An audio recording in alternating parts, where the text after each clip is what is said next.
Hello everyone, if you're new to my channel, consider liking and subscribing. It will make me feel wonderful if you do that. Thanks. By the way, I also have another Naruto and Luffy fanfiction channel.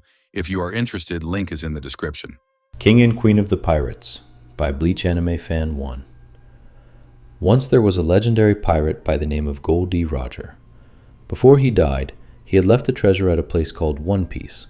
However, many pirates from all over the world has set sail to find it. Monkey D. Luffy and his twin sister Monkey D. Aya promised themselves that they will be the ones to find it and become king and queen of the pirates. Adios. After a while of sailing, Usopp spotted the Mary, docked alongside the shore. "There it is. I found it, the Going Mary, it's right up there," he shouted. "Then Nami has to be on the island somewhere, we just have to find her," Johnny said. "Where do you think she is?" Aya asked them. Zoro was now awake and was tied up to the ship, glaring, angrily, at the three. "You guys are so dead when I get out of these," he shouted. Aya turned to him. "Oh, shut it," she said. "You just sit there and rest up a bit." "I'll get you for this," Zoro shouted at her. "We're east of Arlong Park, here at Kokoyashi Village. But, it's strange. Why would she stop so far from the village?" Johnny questioned. "Untie me." "Damn it," Zoro exclaimed, squirming at his ropes trying to get out. "Zoro, you're hurt way too bad to be of any help when we go ashore," Usopp smiled as he told him. He bent down and patted Zoro right on his injury. "Just sit tight and relax. You can help next time." Zoro hissed and yelped in pain, then glared at Usopp. "One of these days, I'm gonna skewer him like a piece of meat." "Fear not, I will lead us to her safely," Usopp said. "Looks like skipping Arlong Park sure cheered you up," Johnny said. "Prepare the anchor. Bring us alongside the Going Mary," Usopp said. "Now that we're underway, it's time to give a name to this voyage. I think I'll call it the Great Adventures of Captain Usopp." "Well, Captain Usopp, there's fishmen over there. Shall we go over and say, hi?" Aya smirked. Usopp's eyes widened. He looked over to where Aya had pointed out and saw two fishmen standing by the docks. Fishmen. He quickly ducked down and Johnny bent down as well, wondering why. Usopp nervously pointed his finger over in the direction to where the fishmen were. "Why are hiding?" Aya asked. "Why not just take them out from here?" "Get down, they'll see you," Usopp hissed, pulling Aya down, just as the fishmen saw the boat sailing past them. Full speed ahead," Usopp said, nervously. "Okie doke," Johnny agreed. "Why didn't we just dock right there?" Zoro shouted. "Don't you see that? There were 3 fishmen over there. That's Arlong's crew. We can't stop there right now," Usopp shouted at him. "Do not yell at me," Zoro shouted. "I still think that we could have easily taken them out," Aya replied. "If there are fishmen here, then this entire area must be under Arlong's control. So, what now?" Johnny asked. "We could just say we couldn't find her," Usopp suggested. "Untie me now, morons. Come on," Zoro shouted. Guys, the fishmen spotted us," Aya pointed out. Usopp yelped as he saw them jump into the water, swimming towards the boat. "Let's bail," Usopp shouted, jumping off of the boat. "Right," Johnny shouted as well, following after him. "I'll get you back, Zoro, I promise," Aya shouted, jumping off the boat, too. "It won't do any good if we're all captured." "Untie me. Damn it," Zoro shouted at them. "If you 3 don't get back here, you're gonna die." Zoro stopped when he saw the fishmen came out of the water and onto the ship. "There's just this one guy?" one of the fishmen asked. "Maybe he just drifted too far out of something," the other one said, looking at the swordsman. "Why yeah, that's right," Zoro replied, his eye twitching, irritated. "Those guys are dead." "Maybe somebody just wanted him to die here, slowly," the other fishman smirked. "I think we should take him to Arlong," the other one offered. Usopp and Johnny both came out of the water, seeing the fishmen sail away with the boat. "Forgive me, Zoro, I will tell Luffy that you were courageous to the bitter end," Usopp said, bowing his head, respectfully. "Please forgive me, Zoro, I'll never forget you," Johnny added. Then Usopp stopped when he noticed that Aya wasn't with them. "Wait, where's Aya?" he asked. "She must have gotten separated from us," the bounty hunter said. Well, nothing much we can do except regroup back in land. I hope she's alright, Usopp said.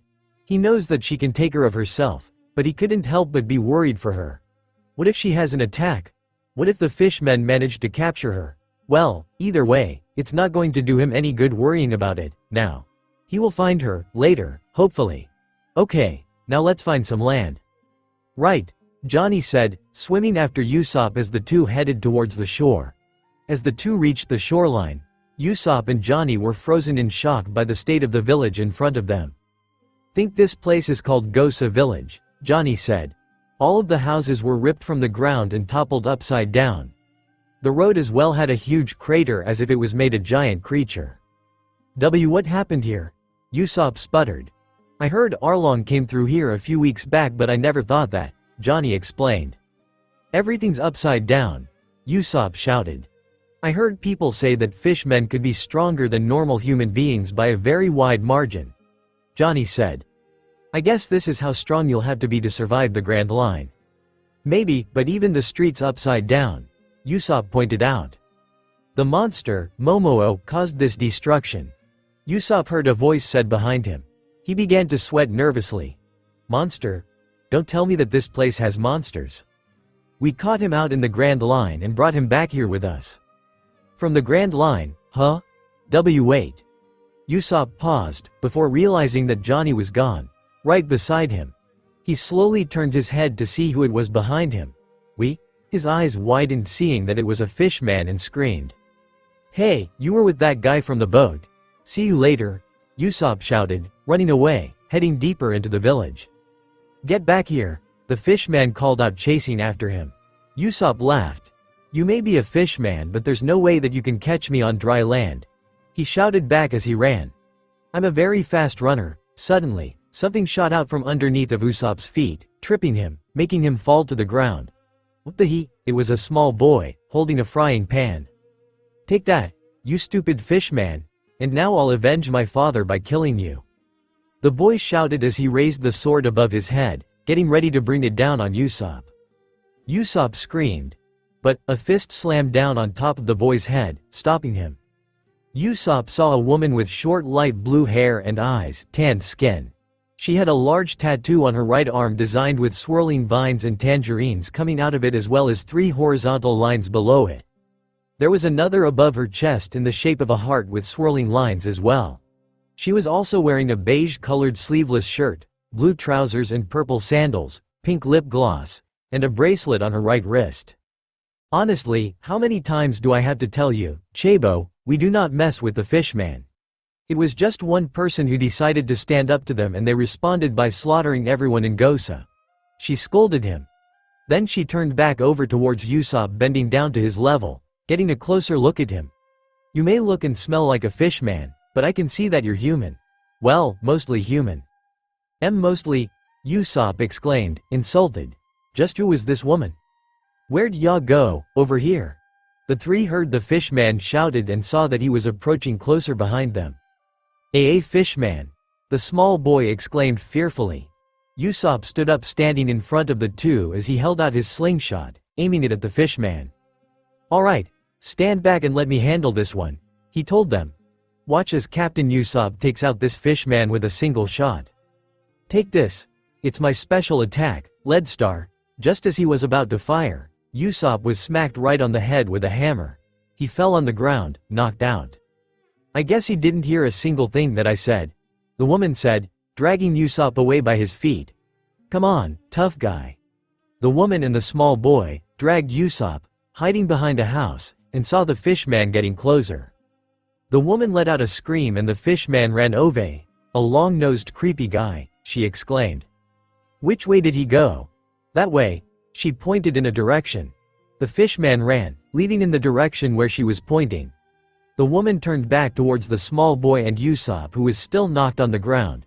She bent down, picking him up by his legs. Come on, help me out and carry him. Not too far off from the village shore, Aya rose out from the water. She looked around and didn't see Usopp or Johnny anywhere. I wonder where Usopp went. I got to find him before he gets himself into trouble, she murmured as she climbed out from the water. She looked around until she spotted several fishmen camping nearby. But not after I have a little fun. She smirked, advancing over to them. One of the fishmen heard footsteps coming closer to them. "Who's there?" he shouted out. The other two turned their heads and saw Aya, heading over to them with a creepy smile on her face. They quickly got up. "Who are you?" one of them shouted. "Hey there guys," Aya told them, smashing her fist into her other hand, slowly approaching them. "You want ass kicking?" "Yes, you do," she cooed. The fishmen yelled, ferociously, and charged, attacking her. "Oh yeah, looks great." Luffy smiled from the window outside as he watched Sanji cooking. Yosaku leaned in. "Let me see," he shouted, pushing Luffy away to look. At the gates of Arlong Park, Hachi was preparing a meal as he roasted a pig on a spit. "That looks like it's ready, Momoe. Lunchtime, Momoe," he called out towards the sea. But nothing came. "Where is he? Kinda weird. I've never seen Momoe show up late for a meal. I wonder what happened," he questioned. "Yummy. Thank you." Luffy grinned as he began to chow down at the food on the table that Sanji set out. Yosaku was eating as well. "I don't care about you guys. I'm just practicing for the evening that I get to make dinner for Aya and myself," Sanji said, pouring himself a glass of wine. "I hope that you can get Nami to join your crew again. She's the best," Yosaku said to Luffy. "Of course we are. She is our navigator," Luffy said, reaching out to the last piece of meat, but Yosaku stopped him as he quickly grabbed it. "Hey, that's mine." "You just ate the other one. I get to have one for myself," the bounty hunter shouted. "But I wanted to eat it," Luffy whined. "I don't care, it's mine," Yosaku shouted. The two began to fight over the piece of meat, running wildly all over the ship. "You fools are going to make me spill my wine," Sanji shouted. "Honestly, I don't know why I bothered to put up with you kids." Back at Arlong Park, the two fishmen pulled up on the small boat that Usopp, Aya, Johnny and Zoro were on. "Open the gates. We have a prisoner on board this vessel." Arlong looked down at Zoro, who was sitting in front of him and still tied up, with a sickening smirk. "One more time, what was your purpose in coming here to this island?" "Like I said before, I'm looking for a girl, you half-fish bastard," Zoro shouted, glaring up at him. "For someone I consider a good meal, you're either really stupid or you got a lot of guts in there," Arlong said. "We fishmen are simply the next rung up the evolutionary ladder from you pathetic humans. We are incredibly resilient. We can breathe both on land and the water. An ability that clearly establish our superiority over you. I don't know if this will make any sense to that puny brain rolling around in your head. But fishmen are the lords of all creatures, and to defy against us is to defy nature. I'm really sick of your big ideas, Arlong." Zoro's eyes widened a little in recognition, hearing that it was Nami's voice. "Why are you always so serious, Nami? You know that I wasn't talking about you. You're a very special human, our greatest navigator and a valued member of this crew. You always have been. Say what you will, but I'm a lot smarter than any of you, that's for sure," Nami said. Zoro glared at her. "Why did he call you his navigator, Nami? You honestly expect me to believe that you work for him?" he demanded. "Hold on, is this guy a friend of yours, Nami?" Arlong questioned her. "Don't be ridiculous. This is just another fool who thought I wasn't going to steal his treasure right out from under his nose," Nami smirked, looking down at him. "To think he actually followed me here without knowing that, shows how stupid he is. So this is the person you really are. All along I thought you couldn't stand pirates," Zoro spatted.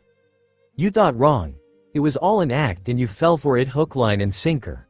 Nami smiled, bending down to him. She pointed to her tattoo. That's," Zoro exclaimed in shock, looking up at the Arlong Jolly Roger flag, waving on top of the building, seeing that was the same as Nami's tattoo. "I'm a pirate plan and simple and a navigator for Arlong."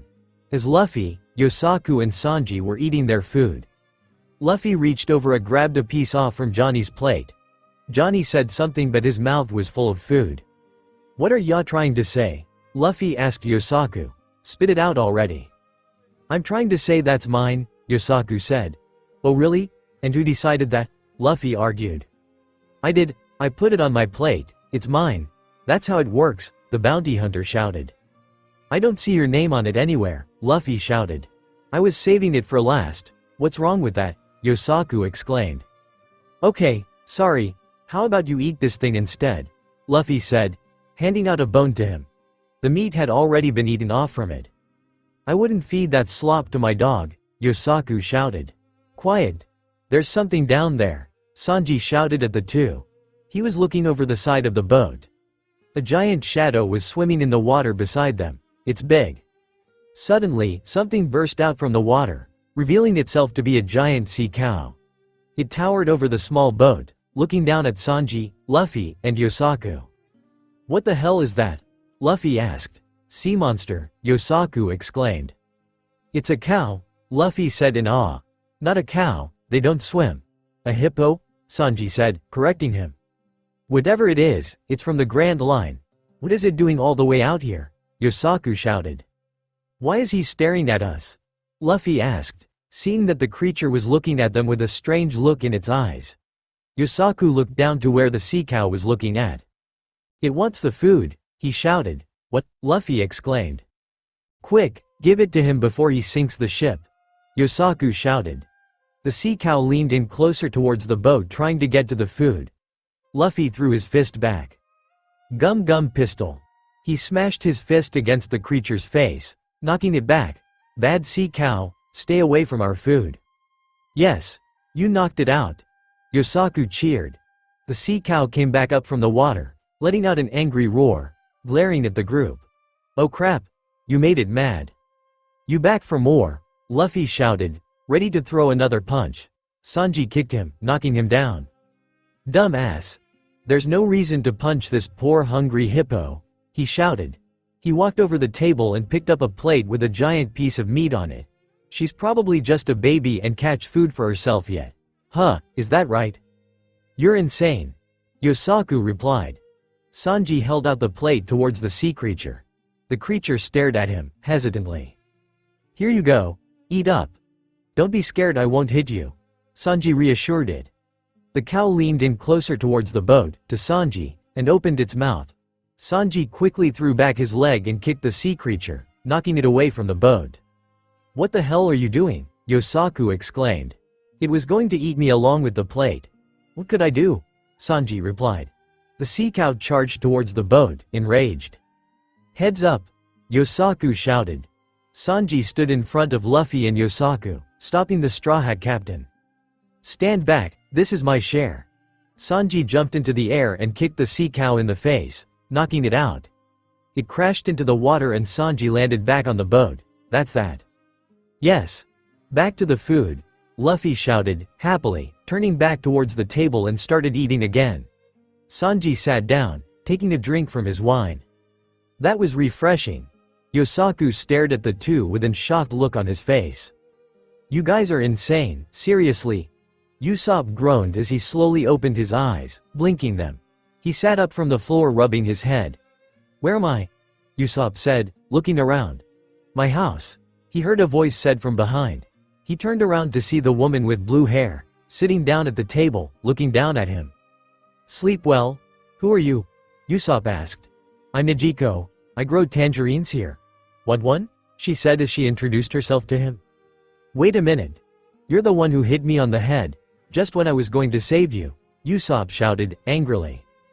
I'm the one who saved you. Usopp's eyes widened and blinked in confusion. Huh? If you had actually gone through with attacking that fish man, you would have been killed for sure, you stupid outsider. She explained to him as Usopp walked over, taking a seat next to her at the table, listening. I figured that if you're from here, you would actually know that. What would make a child do something so reckless? That's a question that I really would like answer for. Nijiko looked up, and right across the table from the two was the little boy. I know, but they killed my daddy. They took everything from me, the boy cried. Those fishmen destroyed my town, killed my friends. I had to make them pay for what they did. No matter what, don't you get that? So, I went to Arlong Park by myself, but this girl stopped me from going in. She's like an evil witch. I can't stand it. I have to avenge my father. I don't care if I die. Then die. Nijiko said, standing up, walking away from the table. If you're truly prepared to die, then go. But, you had better understand, boy. I stopped you, and this witch you hate kept you from carrying your revenge. So far you cheated death twice. Just finish your tea and go. Hey, you're being a little rough on him, don't you think? Usopp asked, looking at her. I don't care who he is. If he wants to kill himself, then so be it. He doesn't have what it takes to suffer for revenge. What? Usopp questioned. What did she mean by that? It takes time. I have suffered as well. Revenge is not an easy path for one to take, and to die just because you're too foolish for patience is nothing but a coward's play. What do you want from me? I can't stand the way I feel, but I don't know what I can do, the little boy shouted. How's your mom? Nejiko asked him. She's alive, the boy replied. Then go back home. She's worried about you, Nejiko smiled. Okay. The boy nodded his head and left. Nejiko watched him from the window as he did. Usopp smiled as he leaned back in the chair. For a chick with tattoos, you're actually really sweet, he said. Piss off, Nejiko scoffed at him, then turned her head back towards him. It's time you told me why you decided to come to our village. Oh right, my name is Captain Usopp. I'm looking for a girl named Nami, Usopp started out before he was cut off. Nami? Nejiko said in disbelief. You know her? Usopp asked. Yep, she's part of Arlong's crew. Nejiko told him. Usopp's eyes widened in shock. No way. She's a part of the Arlong crew? He exclaimed. It certainly looks that way. Everyone here knows that cow, even the little boy. And it gets even better, that cow is my sister. We grew up here. Well, technically, she's my adopted sister, since we were both orphans. But a sister is a sister. You know what I mean? Nejiko told him as she finished explaining. I don't believe it, this is Nami's house, Usopp said in surprise, looking around. It's mine too. We were raised together in this house. She's the closest thing that I have to family I have left since our foster mother died. Nejiko explained to him. The three of us used to be so happy together in Kokoyashi village. So, you're telling me that Nami betrayed her mother, her sister, and her whole village just to be a part of Arlong's crew? Usopp asked. Yeah, pretty much. A real witch, huh? Nejiko replied. Damn, Nami is a total witch.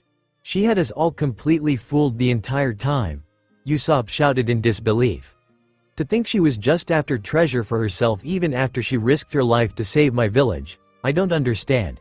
She seemed so happy with us. Yeah, she was happy. Huh, my sister? Nejiko questioned him, surprised by what Usopp had told her. We came here to try to convince her to come back with us, but I guess not, Usopp said before realizing something. Zoro. Zoro? He forgot about him.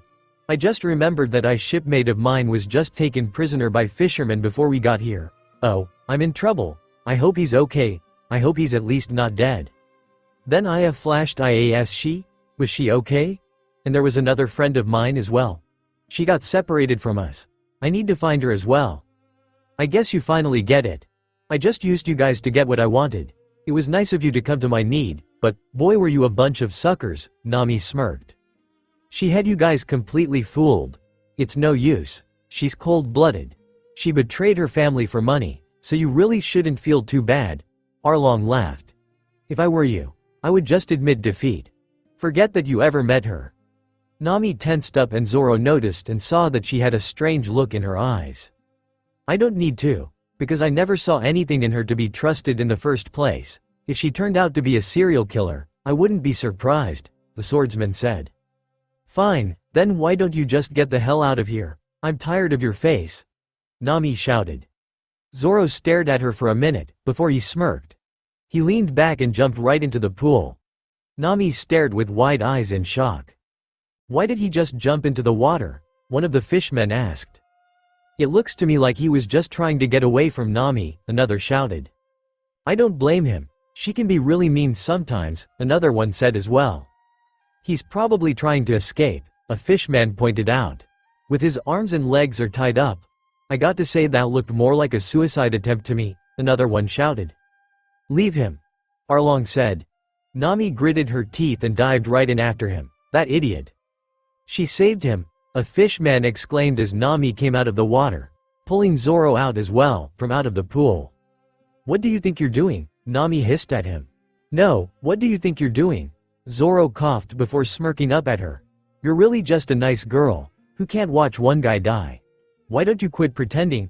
Maybe, be a little more quicker next time? I thought that I was dead. Bastard! Nami shouted angrily. She kicked Zoro hard on his wounded chest, making the swordsman cry out, painfully. Try that again and I'll make sure you die. Really? Zoro smirked, asking her. Nami held him up. That's a lot of bandages. You must have been hurt pretty bad, she said. Actually, I forgot my shirt and grabbed these so it wouldn't distract you, Zoro said to her. Nami scoffed and threw him down on the ground. Tell me, what should we do with this guy? A fishman asked. Lock him up. I'll take care of him when I have the time, Nami said, walking away. However, just as she was leaving, another fishman came running into the compound, busting through the doors. Arlong, hey, Arlong, he shouted, panicking. Yeah? Well, spit it out, Arlong said. Yes, sir. This guy didn't come here alone. There was another long-nosed weird-looking guy with him, but he got away, he told Arlong. Zoro gritted his teeth. What the hell, Usopp? He left me for dead and got spotted anyway. I think he escaped into Kokoyashi village, the fishman explained. Kokoyashi, huh? That's perfect. Now, I have 2 reasons to go. It's time to go have some fun. Arlong made a sickening smirk. But that's not all. What is it now? Arlong questioned. Several of our men. They were found knocked out and completely beaten up. Arlong's eyes widened in shock, as did Nami's and Zoro's. Did Usopp do this? No, he was a coward who would run away at the sight of danger. But, who? There was a note left behind. It was addressed for you. Give it here, Arlong demanded, ripping it out of the fishman's hand.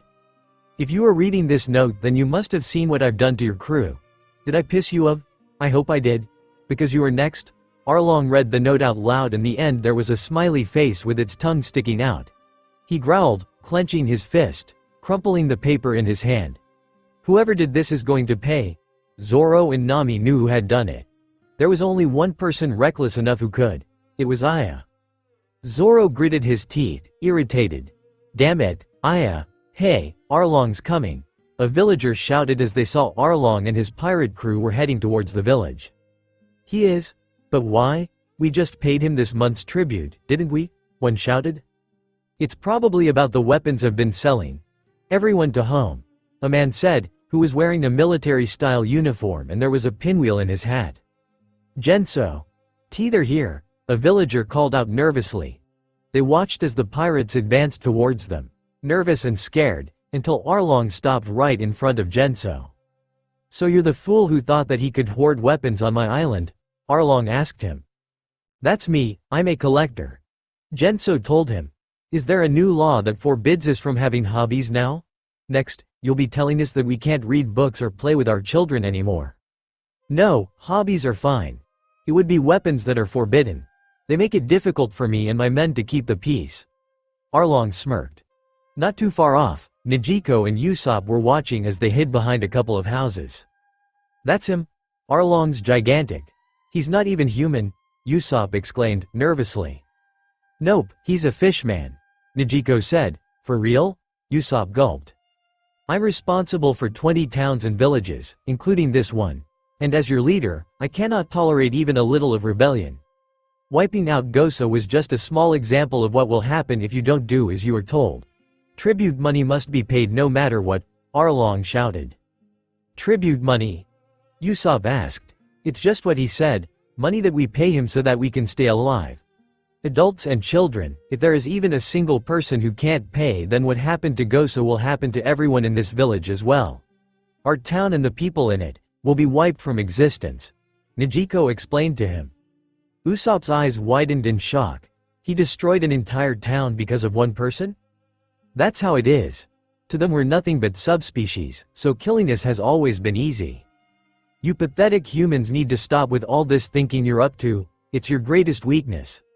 I'm allowing you contribute to greatness here, soon. Fishmen will conquer this area and your tribute will be a small part of the beginning of the glorious Arlong Empire, Arlong declared. Arlong Empire? They're planning on taking over the entire East Blue? Usopp exclaimed, shocked. Back at Arlong Park, Nami quietly headed towards the holding cells where Zoro was. A fishman who was guarding the door nearby watched her as she went inside. Zoro looked up as he heard Nami walk in. and glared at her as she stood in front of him. Nami pulled out a knife and brought it down on the swordsman. However, she cut the ropes instead, freeing him. Zoro looked up at her confused and stood up, rubbing his wrists. Nami tossed Zoro's swords to him as they landed near his feet. "Get out of here quick. Arlong's going to be back soon," Nami said to him as she turned her back then left, leaving him alone. Arlong grabbed Genso and raised him up in the air, ready to strike him down. "Genso!" a villager cried out. "The procession of weapons is a clear affront to my authority. As an example to any would-be rebels in this town, I am going to kill you right now, so they can see the fate that waits them," Arlong stated. "No way. That guy's insane. He'll just kill him for just having a weapon?" Usopp said in disbelief. "I won't let him," Nejiko shouted, running out from her hiding spot. Usopp tried to stop her. "Hey, wait, don't go out there. You have absolutely no right to do this. Arlong," Nejiko shouted at the fishman pirate captain. "We paid your tribute for over 8 years. Why would we rebel against you now? Just think about it. It makes no sense." Several villagers came out from their homes, heading over to the group. "Now take your hands off Genso." "Yeah, it's not like he used the weapons," a villager pitched in. "That's right. Let him go," another shouted. "Yeah, let Genso go," another one exclaimed. "Hoarding weapons shows that he was planning a rebellion against me. I could just destroy you all. Trying to protect your friend and you give me any excuse to do that. Either way is fine, but rebellions will not be tolerated," Arlong said. "Everyone just go home. Do you want to waste all of our work over the past 8 years? For what? The time for you to give your lives to this village was back when they first came. Now, we must continue to be patient. The most important thing that we must do is to continue to live. We swore that we would not let them defeat us as long as we're alive," Genso told them. Genso. "Well said. I agree with you. It's good to know that even disgusting insects like you enjoy being alive." Arlong smirked. "There is no way any one of you will come close to the perfection of fishmen." He slammed Genso roughly on the ground. "Damn you!" a villager shouted, about to charge in, but Genso stopped him. "Don't move," he shouted, "he wants you to attack. We can't just stand here," the villager argued. "Your deaths will mean nothing, you must continue to be patient even if I die," Genso told him. "That's a good ending for you." Arlong laughed and picked Genso up, getting ready to finish him off. "Pay close attention, humans. This is what happens to those who defy me." Suddenly, a giant rock came flying past the crowd and smashed right into Arlong, knocking him away from the man, making Arlong drop Genso. Several fishmen came rushing over to their captain in shock. Arlong, the villagers and Nejiko were surprised as well. Usopp tensed up from behind the building, seeing what had happened. Arlong growled and he sat up looking around. "Who did that?" he demanded as he roared out, angrily. "I did." Everyone turned their heads and Usopp's mouth dropped a little in shock as well as worried. Aya was standing before the crowd, smirking. "I guess you found my note. Did you like your present that I left you?" Arlong growled as he narrowed his eyes and glared at her as he got up. Usopp clenched the side of the building, scared. No, he had to do something. Why does she always get in these situations and make him do these things? Just as Arlong was about to step towards her, Usopp fired a pellet at him. Exploding star. It exploded in contact with him. What was that?" a fishman exclaimed. He looked up and saw Usopp standing on top of the building. "Up there. Look, there's someone on the roof." "Who the hell is that guy?" Arlong growled. "Where were all of these pests coming from?" "I am the great warrior of the sea, Captain Usopp, also known as the Demon King Usopp, infamous by almost half the world. I command thousands of men, loyal and vicious," Usopp shouted, while his legs were shaking. He was going to die. "That's the guy the first told you about. The one with the long nose, who got away." A fishman pointed him out to Arlong. "Bring on your thousands of men. I'll crush them one by one," Arlong growled at Usopp. Usopp backed away a little in surprise as well, terrified. The exploding star did nothing and now he's pissed, he hissed to himself. "Repulsive humans." Arlong roared out loud. "What can a creature like you do to me?" "Usopp, what were you thinking?" Aya shouted at the sniper. "What was I thinking? What were you thinking?" Aya, Usopp shouted back at her from the roof. You pissed him off and now he's going to kill us. Enough of this, Arlong shouted, angrily. Usopp and Aya stopped and turned to him. Several of the fishmen tried to hold him back, struggling to do so. Arlong, hold on just a second, after losing Gosa, we cannot afford to cut off any tribute money. If we lose some, we can always get more, Arlong told them as he broke free from the hold on him. He stormed over to the building that Usopp was on, gripping the bottom of it. Fishmen will reign supreme. He ripped the building from out of the ground and tossed it right at Aya. She ran as it came flying towards her, jumping out of the way until it crashed on the ground, completely demolished. He destroyed it all, a villager exclaimed. Usopp? Aya called out. Are you okay? Say something? Am I dead, yet? Usopp said as he crawled out from under the rubble, still dazed. She ran over to him, helping him out. Come on, get up. They're not dead. Get them, a fishman shouted, seeing the two. Usopp screamed and grabbed Aya by her wrist, pulling her with him as they ran. Capture them and tear them apart, Arlong shouted in a blind frenzy. It took a couple of his crew to hold him down.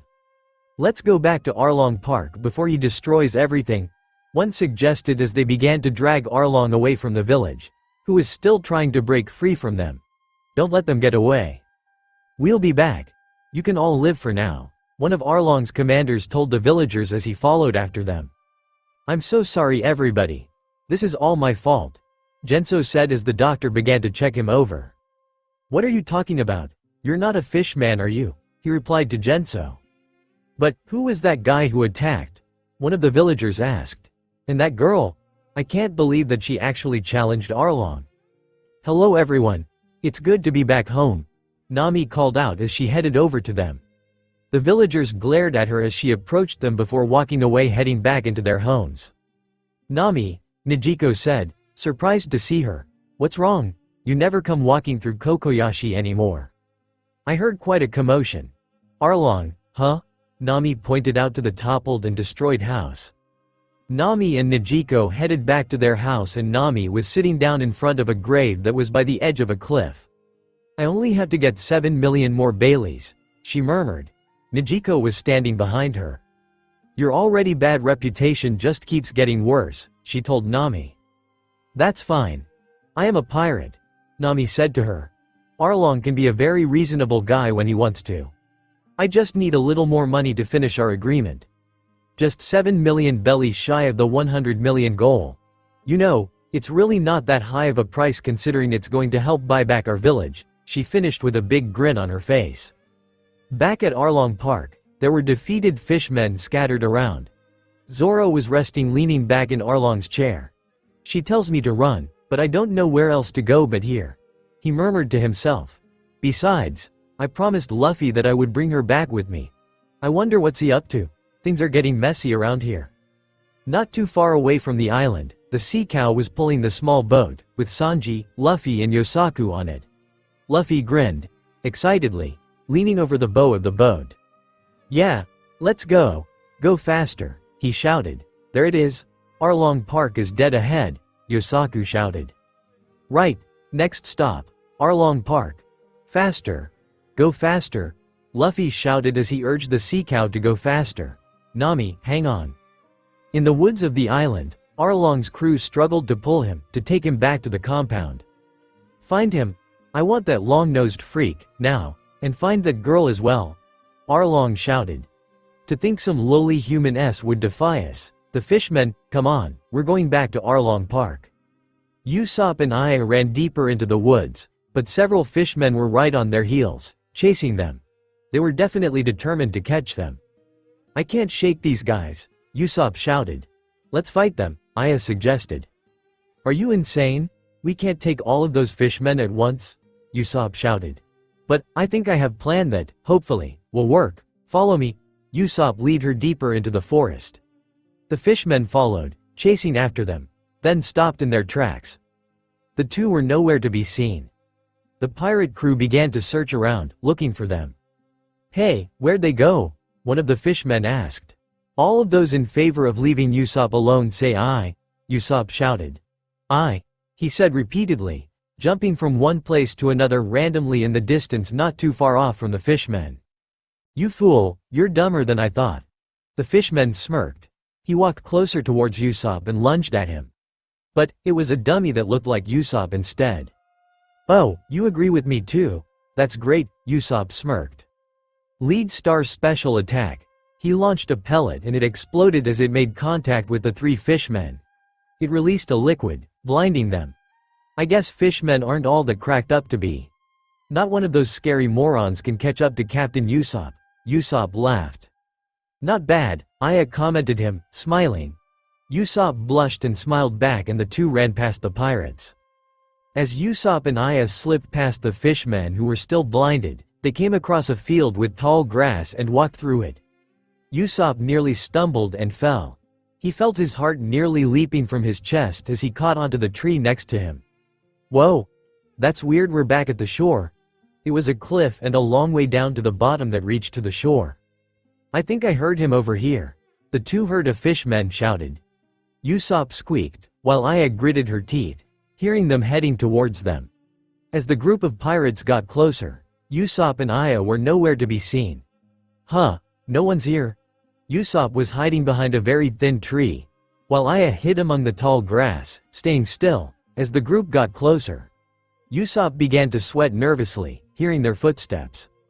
"Must have been hearing things. That guy sure can run," one of the fishmen commented. "Alright men, let's move on," another one said and they left. Usopp sighed in relief, while Aya popped out from the tall grass. "That was a close one. They almost find us," she smiled. Usopp was about to say something to her, but the ground beneath his feet gave away. He fell over the edge, screaming and tumbling all the way down. "Usopp!" Aya shouted and ran over to the cliffside. "Are you okay? That was a long way down." "Why yeah." Usopp replied back up to her painfully. However, across from the two on the other side of the sea, there was a fishman who was interrogating a villager as he held him by his neck. "I don't know," the villager cried out fearfully. "Well, for your sake you better not be lying to me." The fishman narrowed his eyes at him. He turned his head over to where Usopp was as he heard him, tumbling down the cliffside, then jumped into the water. Usopp looked up to see the villager shouting at him. He smiled and waved back. "Huh? What?" Usopp called out. "Yeah, I'm fine, thanks for asking. I made it down safe and sound as you can see." Usopp froze and went completely pale as he saw the fishman rose out from the water, towering over him. "Really? Well, I can't tell you how pleased that I am that you're safe." "Why yeah," he replied, grimly. He looked up above the cliffside to see that Aya had disappeared. At least she made it safely. That's all that matters. Back at the park, Zoro yawned, growing tired of waiting, completely bored out of his mind, as he laid back in Arlong's chair. "What's taking so long, Luffy? Where are you? 5 more minutes of this and I'll keel over from boredom." Zoro sighed. Then he heard someone talking out loud, nearby the gates of the compound. "Incredible. What are you, some kind of super fish?" the voice said. Zoro walked over to get a closer look and climbed over the wall to see the octopus, fishman, who was fishing. "I am the mighty Hatchin, octopus leader of the Arlong pirates." "Hold on, that's weird," Hachi said to himself until he saw Zoro looking down at him. "It sure is," the swordsman replied. Hachi's eyes widened and looked at the swordsman, suspiciously. "Hey, who are you? Speak up now," he shouted. "Me? I'm Hatchin, but all of my friends call me Hachi." "You're a fishman, too?" Zoro asked him. Of course, I'm an amazing octopus fishman, but it looks to me like you're just a human." "Yep." Zoro nodded. "A marine or possibly a guest?" Hachi questioned. "A guest? You can say that," Zoro answered. "Arlong isn't here, is he?" Hachi asked him. "No, I thought you might know where he is," Zoro said. "Apparently, there's some long-nosed guy running around and causing trouble. So Arlong locked up the long-nosed friend here, then went to Kokoyashi village to hunt down that pesky troublemaker." "Usopp," Zoro murmured to himself. "I guess I better save him." He turned back towards the fishman. "This Kokoyashi village, how do I get there?" "Get in," Hachi told him as he pointed to a large pot, floating in the water. "You're a guest, hop in. I'll take you, swordsman." As Arlong and his crew arrived back at the compound, they were stunned to see Zoro's work.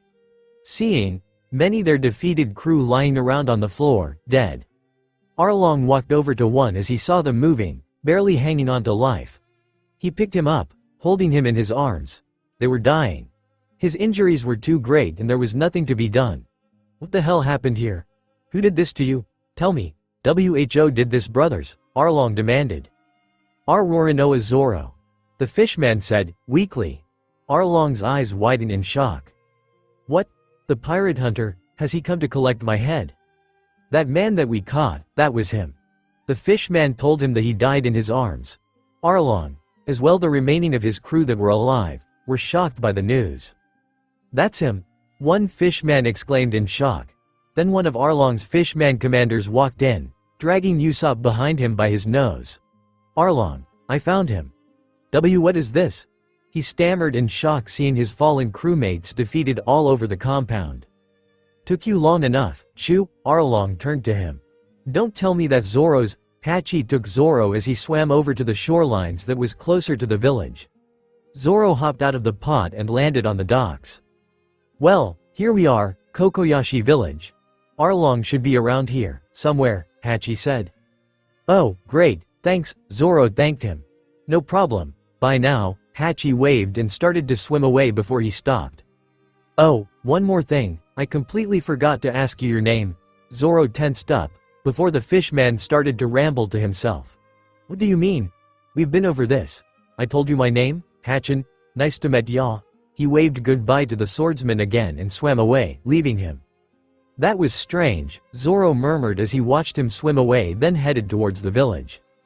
Usopp looked up and Arlong nervously as he lay down on the ground. The fishmen were gathered around as well, surrounding him. Arlong glared down at him. Captain, this isn't enough to satisfy my hunger. Oh yeah? Then let me go and I'm sorry about earlier, I was just saying hello.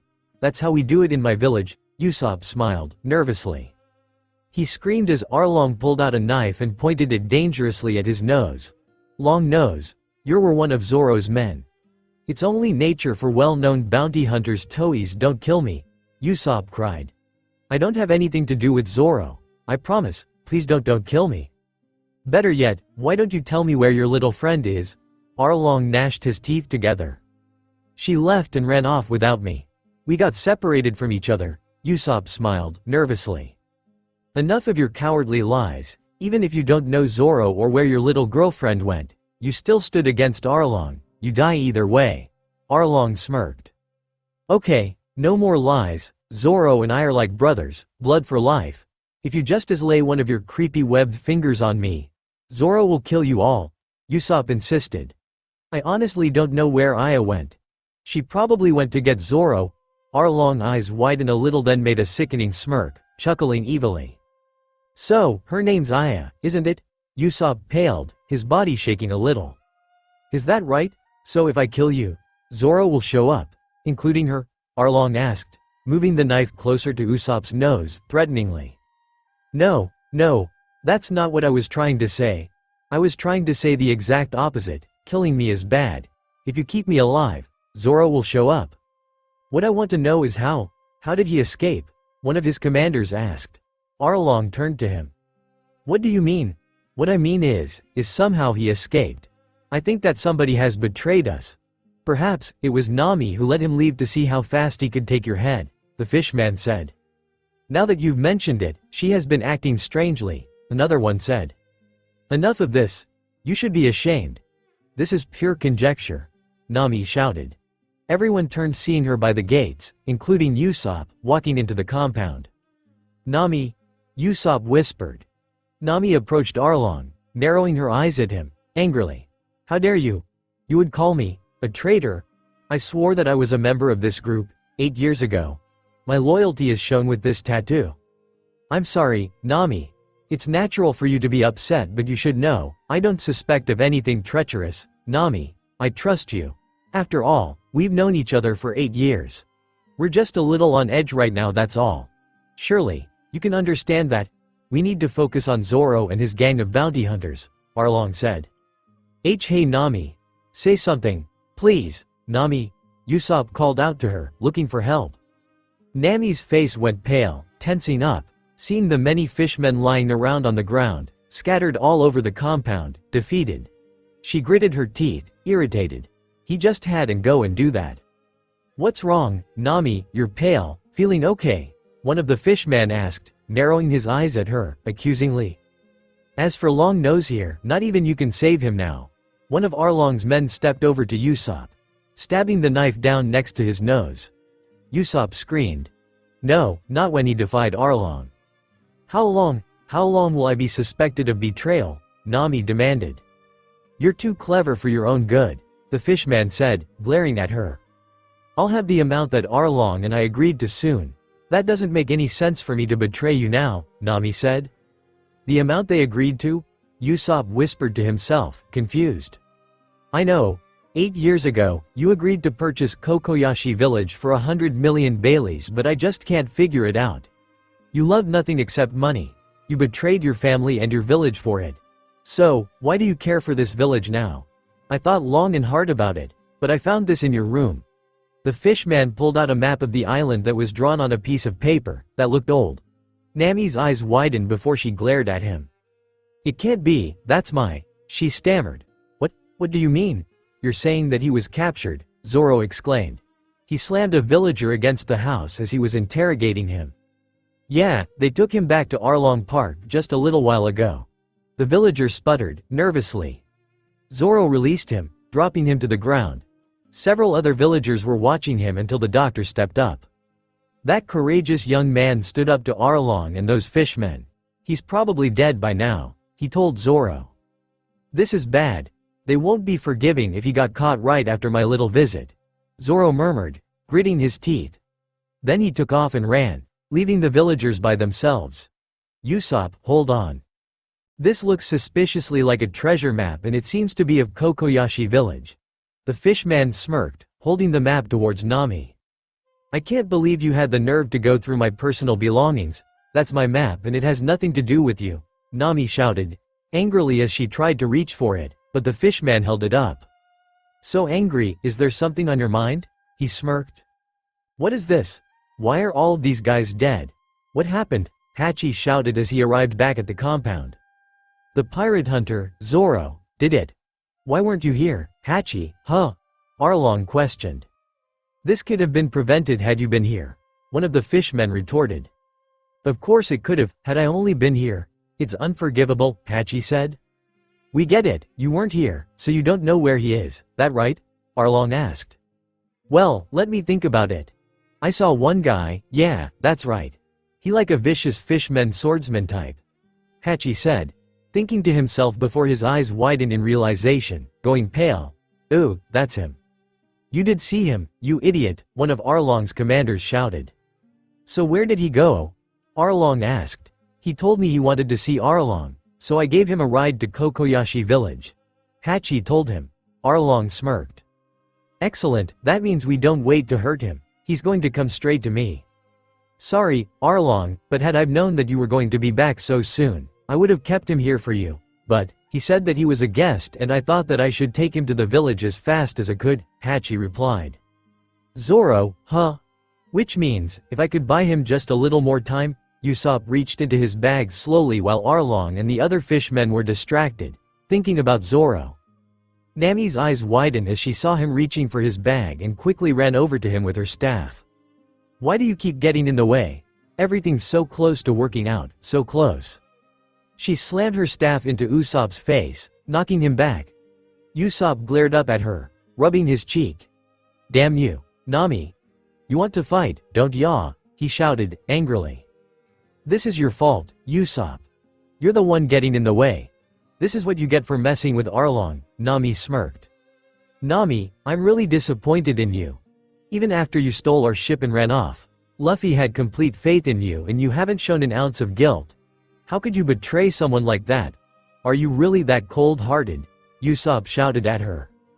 "The only thing that I trust is money. Those dumb enough to be fooled deserve it." "How can you say that?" Usopp said in disbelief. "You idiots, it was going according to plan," Nami said, shaking her head. "I'm not about to let you and your friends ruin 8 long years of hard work. So long, Usopp, it's just business, you understand." Well, I'll be damned. Looks like you became a pirate while you were gone. Arlong laughed, smirking at her. So long, Usopp stammered, staring at her in shock. What are you talking about? Are you going to kill me? That's right. I wouldn't underestimate me, Nami said, coldly. Usopp was frozen in his spot. He paled as he stared at her. Oh crap, if I stay here, I'm a dead man. He reached into his bag and quickly pulled out his slingshot, firing a pellet on the ground. Special attack, Smoke Star. It exploded, scattering smoke everywhere around everyone, blinding them. Now's my chance, Usopp shouted, running away as they were distracted. However, just as he was about to reach the pool, Nami was blocking his way. This is just like something you think of. She pulled out the knife. Nami, Usopp pleaded to her. Don't do this, Nami charged at him, plunging the knife. It's only business. This is my ward down. Seeing blood in his hands, he slowly turned his head towards Nami in disbelief.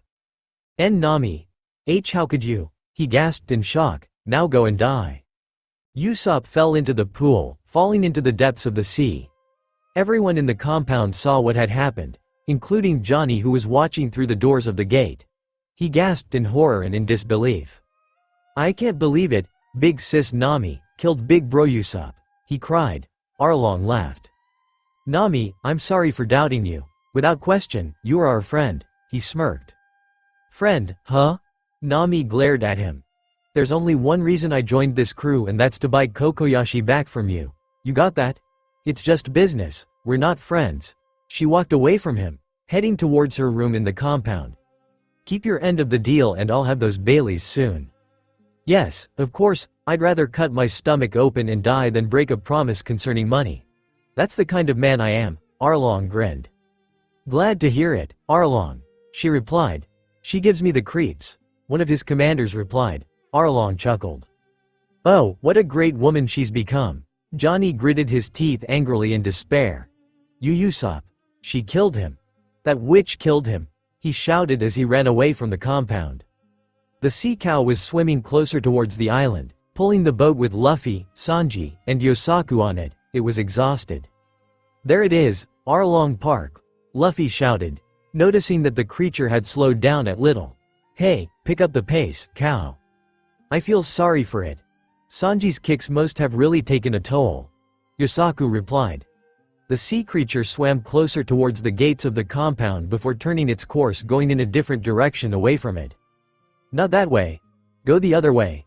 The building, stupid, Luffy shouted. Nami opened the door to her room and stepped inside. There were stacks upon stacks of papers, of drawn maps scattered all over the room. In the center there was a giant desk, where she drew her maps. It's strange, all this time, and doing it 8 whole years since that day. Nami murmured, quietly reminiscing the first day that she was brought there by Arlong. 8 years I persevered. I had no choice but to endure it. There was a huge explosion that shook the entire island with its shock waves. The sea cow crashed along the shore, sending the small boat flying high into the air as the rope snapped loose. It's almost like we're flying, Luffy cheered, gleefully. Sanji and Yosaku were screaming as they held on tight to the ship. We are flying, you moron! Sanji shouted. No, we're falling.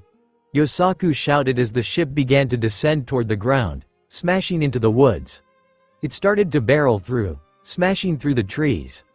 Zoro was running down the pathway in the forest until he heard a noise. He looked up and his eyes widened, seeing Aya in front of him, running towards him. Hey, Zoro, I see that you escaped, she called out to him. But there was also something else that Zoro heard, as well. Aya. Loud noises of falling trees as something smashed into them were heading towards the two, fast. Zoro turned his head and he screamed as he saw that it was Luffy as well as the boat as it came flying towards him. It nearly slammed into Aya, but missed her by an inch. Hey, it's Zoro! Luffy shouted. The boat smashed right into Zoro, taking it with him, along with the group until it crashed into the side of the mountain. Aya ran over, chasing after it.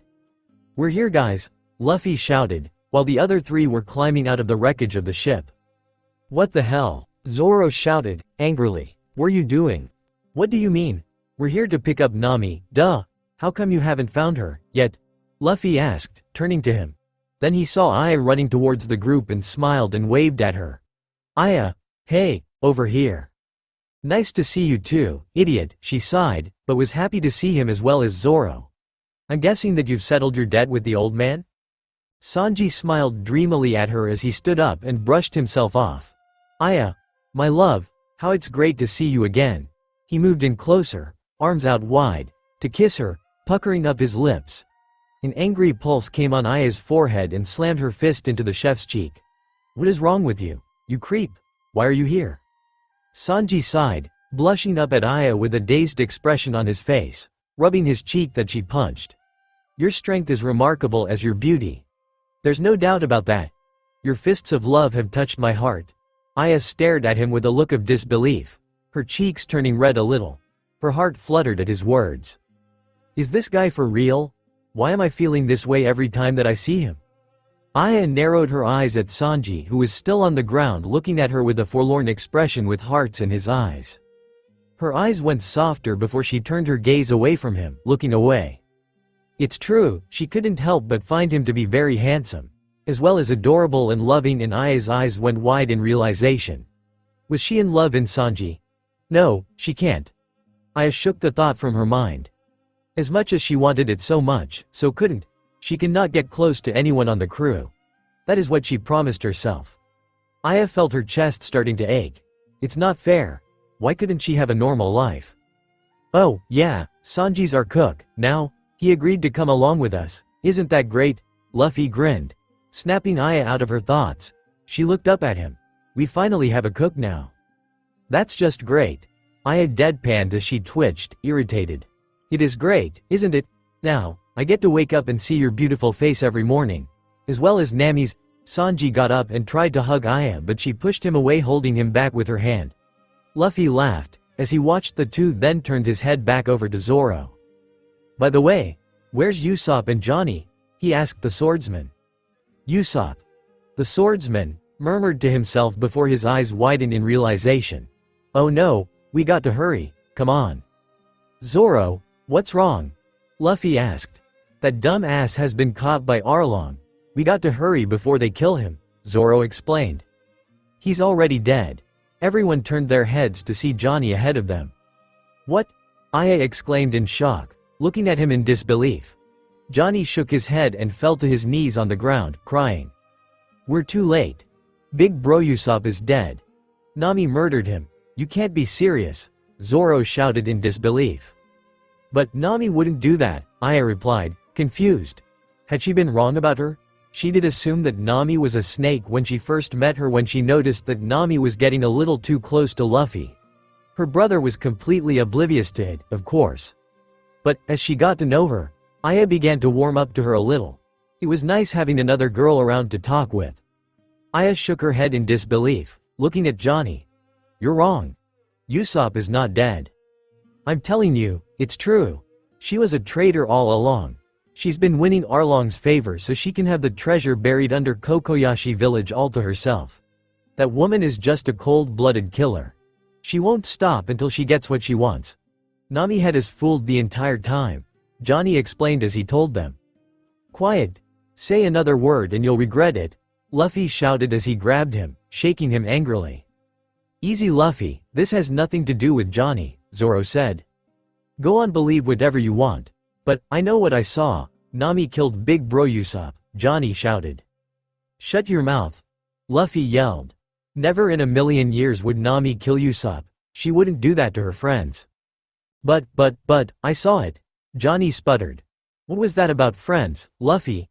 Everyone heard Nami's voice behind them. They turned around and saw her standing right in front of them, holding her staff in her hand. Then Aya noticed something strange. Seeing Nami was wearing only one glove on her hand. Why, though? She wondered to herself. Nami, Luffy smiled. What are you doing here? Nami asked him. What are we doing here? You're our friend, we came to get you, Luffy told her. What a pest. Nami chuckled. Nami, Luffy questioned. Friends, huh? Don't make me laugh. You're just pathetic enough to deserve each other, Nami said. Damn you. You killed him. I watched you do it, Johnny shouted at her, angrily. And now, but bro Usopp is gone. Yep, that's right. So, why don't you kill me and get your revenge? Nami replied. Word to the wise, fellas. Because of your friend's stupidity, Arlong's preparing to kill Zoro along with his entire crew. And I don't care how monstrously strong you guys think you are, you're no match for the real monsters. I promise you, if you stay on this island, you will die. So, you have a choice to make between life and death. Her heartless face is so hot. Hi, Nami, it's me, Sanji. Let's run away together, Sanji smiled. Can it, Romeo, this isn't the time or the place for that, Zoro hissed. Excuse me. Love is like a hurricane, so back off. Hey, look at me when I'm talking to you. Sanji frowned and glared at him. Nami, where is Usopp? Zoro demanded. With the fishes, Nami smirked. Damn it. Cut the crap, Zoro shouted. He was about to lunge at her, but Sanji jumped in front of him, stopping Zoro from attacking Nami. How sad, a swordsman striking a lady. Idiot, can't you see what's happening here? You're starting to piss me off, Zoro growled. If someone had stopped me that easily, I'd be mad too, Sanji retorted. What? You better watch your mouth, Zoro shouted. I'll say whatever I want, bastard, Sanji argued back. Big bros, we're all in this together. This is no time to fight, Yosaku exclaimed. You're pals, right? Now, quit your bickering and leave while you still can. Nami said. You outsiders have no right to butt into this island's affairs. Don't you get it yet? The only reason that I got close to you idiots was so that I could rob you of everything you had. But now that you're broke, it looks like the dream's dead. So, go and take your ship and find a navigator dumb enough to join you and go to the Grand Line.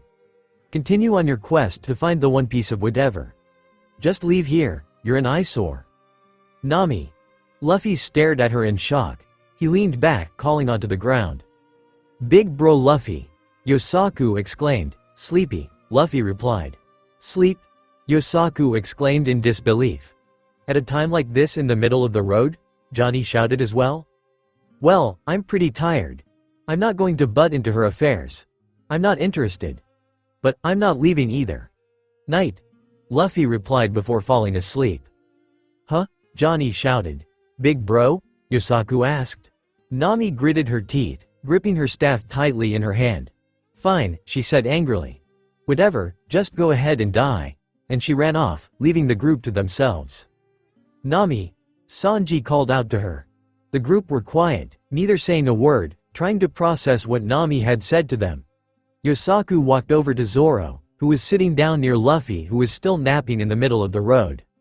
Hey big bro Zoro, what on earth are you thinking? Come on, he said to the swordsman. Did you forget that Arlong is out to kill us?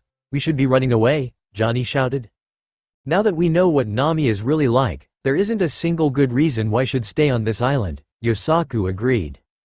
My reason for staying here is there. Zoro gestured over to Luffy, who was still napping on the ground. I'm staying cause he's staying. Don't be stupid big bro Zoro. Are you saying that you want to bring her back too? Yosaku questioned him. What I want has nothing to do with this. I don't decide who the navigator is, he does. Zoro explained to the two bounty hunters. Right, understood, you're not leaving. Sorry to cut our reunion short but I won't stay, Johnny told him. Yeah, I'm with him. I don't want to deliberately get myself killed, Yosaku said, as well. Fine, I'll see you around. Zoro told them. Until we meet again, big bro, Yosaku waved as Johnny and him left. Take care, you guys. Johnny told the group. You too, Zoro replied, telling them goodbye. Hey, well, what do you think it is? Why was she crying? Sanji asked. I don't know, was she crying? Zoro asked, confused. She was in her heart, Sanji said. If there were tears of guilt for killing Usopp, Zoro commented. No, are you serious? You really are dense. Sanji frowned. Do you still honestly believe that Nami could have killed Usopp? So Nami didn't kill him, is that what you're saying? Zoro asked. Am I wrong? Well, who knows? I always thought of her as a small-time crook who wouldn't even watch a guy die dead let alone kill him. But, maybe she just snapped, the swordsman commented. Wait, what did you just say? She's not small-timed, Sanji exclaimed. Just as the two were about to attack each other, a person wearing a cloak ran right in between them. It was Usopp. Sanji had kicked him in the face, while Zoro smacked him with the hilt of his sword, accidentally, knocking him out. He collapsed on the ground in front of them. Usopp, Aya shouted, surprised, and relieved to see him as well. He's alive, Sanji exclaimed in shock. Well, he was. I hope he still is. Zoro cringed. Why did you do that? Aya shouted at the two. He started it, Zoro told her. I did not, you stupid moss head, Sanji shouted at him. What did you call me? Zoro growled, ready to butt heads again. Will you two just stop? Aya shouted at them. Luffy yawned loudly, waking up from his nap, hearing the shouting. Will you guys, shut up? His eyes widened when he saw Usopp lying motionlessly on the ground. Usopp, did Nami do this to you? Luffy exclaimed in shock and horror as he held Usopp in his arms. The sniper's face was swelled up and beaten. Sorry, Zoro and I did that. Sanji smiled sheepishly. No, you did. Zoro quickly dismissed. Luffy, you're here now, Usopp said, happy to see him. Was he dreaming? Yep, sure am. Luffy grinned. So am I. Aya smiled, looking down at him. I'm glad to see that you're alright. If she's here and this is a dream, he never wanted to wake up from it. I'm here too. Hi. There, Sanji smiled as he waved at him. Nope, it was a nightmare. Usopp glared at him and Zoro. One of these days, I'll kill you, he shouted, angrily. Well, look at that, you just made a full recovery, Sanji grinned as he pawed her. Shut up. Usopp shouted at him. Oh, by the way, we kind of heard that you were dead, killed by Nami. Zoro pointed out to him. Stupid, Johnny. He was spouting nonsense that entire time, Luffy shouted. Well, in a way it is the truth. But I'm alive because you see she actually saved my life. Usopp explained to the group. What do you mean? Aya asked. As Nezuko was tending to the tangerine trees, she wiped the sweat from her face. She started to head back to the house until she heard a loud crash coming from inside. Nezuko ran inside and was surprised to see that it was Nami, who was sitting down in the chair at the table. In front of her was a drawn map of the entire island. She leaned over it with her head in her hands. One of them was bandaged. The whole kitchen was a mess. Items thrown about and broken glass scattered everywhere all over the floor. Geez, Nami, you sure know to trash the place. Nezuko replied. Hey, what's wrong? Nothing, I'm just a little, that's all, Nami said to her. You mean to tell me that poring over a treasure map after wrecking the house is how you relax? Nezuko asked. You're not fooling me. Now, fess up already, what's bothering you? Something happened to make me mad. It's nothing, Nami replied. Those guys, who are they? Nami's sister asked her. You met them, Nami shouted, surprise. Yeah, I met some captain guy. He seemed kind of leerish though, she told Nami as she explained to her. Nami, I heard that you smiled with them. We both know that's rare for you. As a matter of fact, I haven't seen you smile in years. Come on, tell me who these guys are. It's okay. You can tell me anything, remember? I planned to forget about them. I thought that I could just erase them from my mind. But, the more that I tried to erase them, the more I remembered. The truth is, when I was with them, the only thing I forgot about was the payment. If it were possible, I'd join up with those guys and sail around the world. Nami fell asleep on the table, while Nezuko thought about what she had told her. Now, I see. Yeah, that was her heart. To think that someone actually showed up for her, friends. That word means pain. It breaks her heart. So that's it. That's how Nami intended to kill me and make sure that I could escape from Arlong Park. Looks to me like she's got some sort of hidden motive for hanging up with a bunch of renegade fishmen. Usopp finished as he explained to the group. Nami had stabbed herself in the hand to make it look like she had stabbed him instead and told Usopp to play along so he could escape. Obviously, Sanji replied.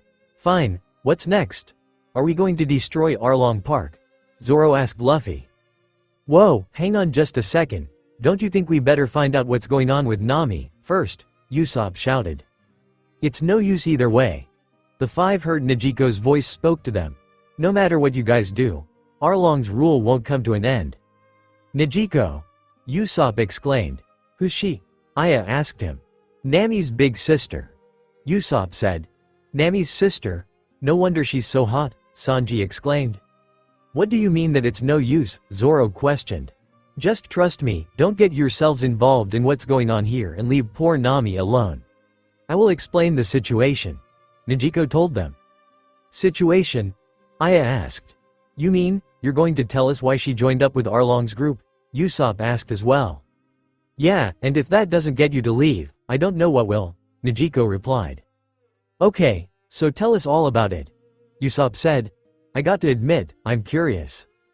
I'll pass, Luffy replied as he walked away. Hey, wait, Usopp called out. I don't care about her past, Luffy replied. Where are you going, Luffy? Zoro asked. For a walk, the Straw Hat Captain answered. A walk? You mean you're not going to listen to this? Usopp shouted in disbelief. Nope. Who's he? Nijiko asked as she watched Luffy leave. Don't mind him, that's just how he is. Zoro told her. We'll hear you out, but I can tell you right now I don't think it's going to change anything. Well, I'll listen too. It might help make some sense out of everything that's going on around here, Usopp said. Me too. I want to know all about her, Sanji said, happily. The group heard snoring to the side and looked to see Zoro Hadi fallen asleep. He's asleep, Nijiko said in disbelief. Hey, you said that you'd hear her out, Sanji shouted, angrily, at the swordsman. I see, this is why it was hard for her. Nijiko smiled softly at the group. Look, there's a marine ship at the shore. It's Branch 16's ship. Maybe, headquarters has finally taken action. One of the villagers shouted as a marine ship docked by the docks. Several others, including Genso, watched as they saw the rat-faced colonel and his soldiers walk down to them. I am Colonel Nezumi of Branch 16.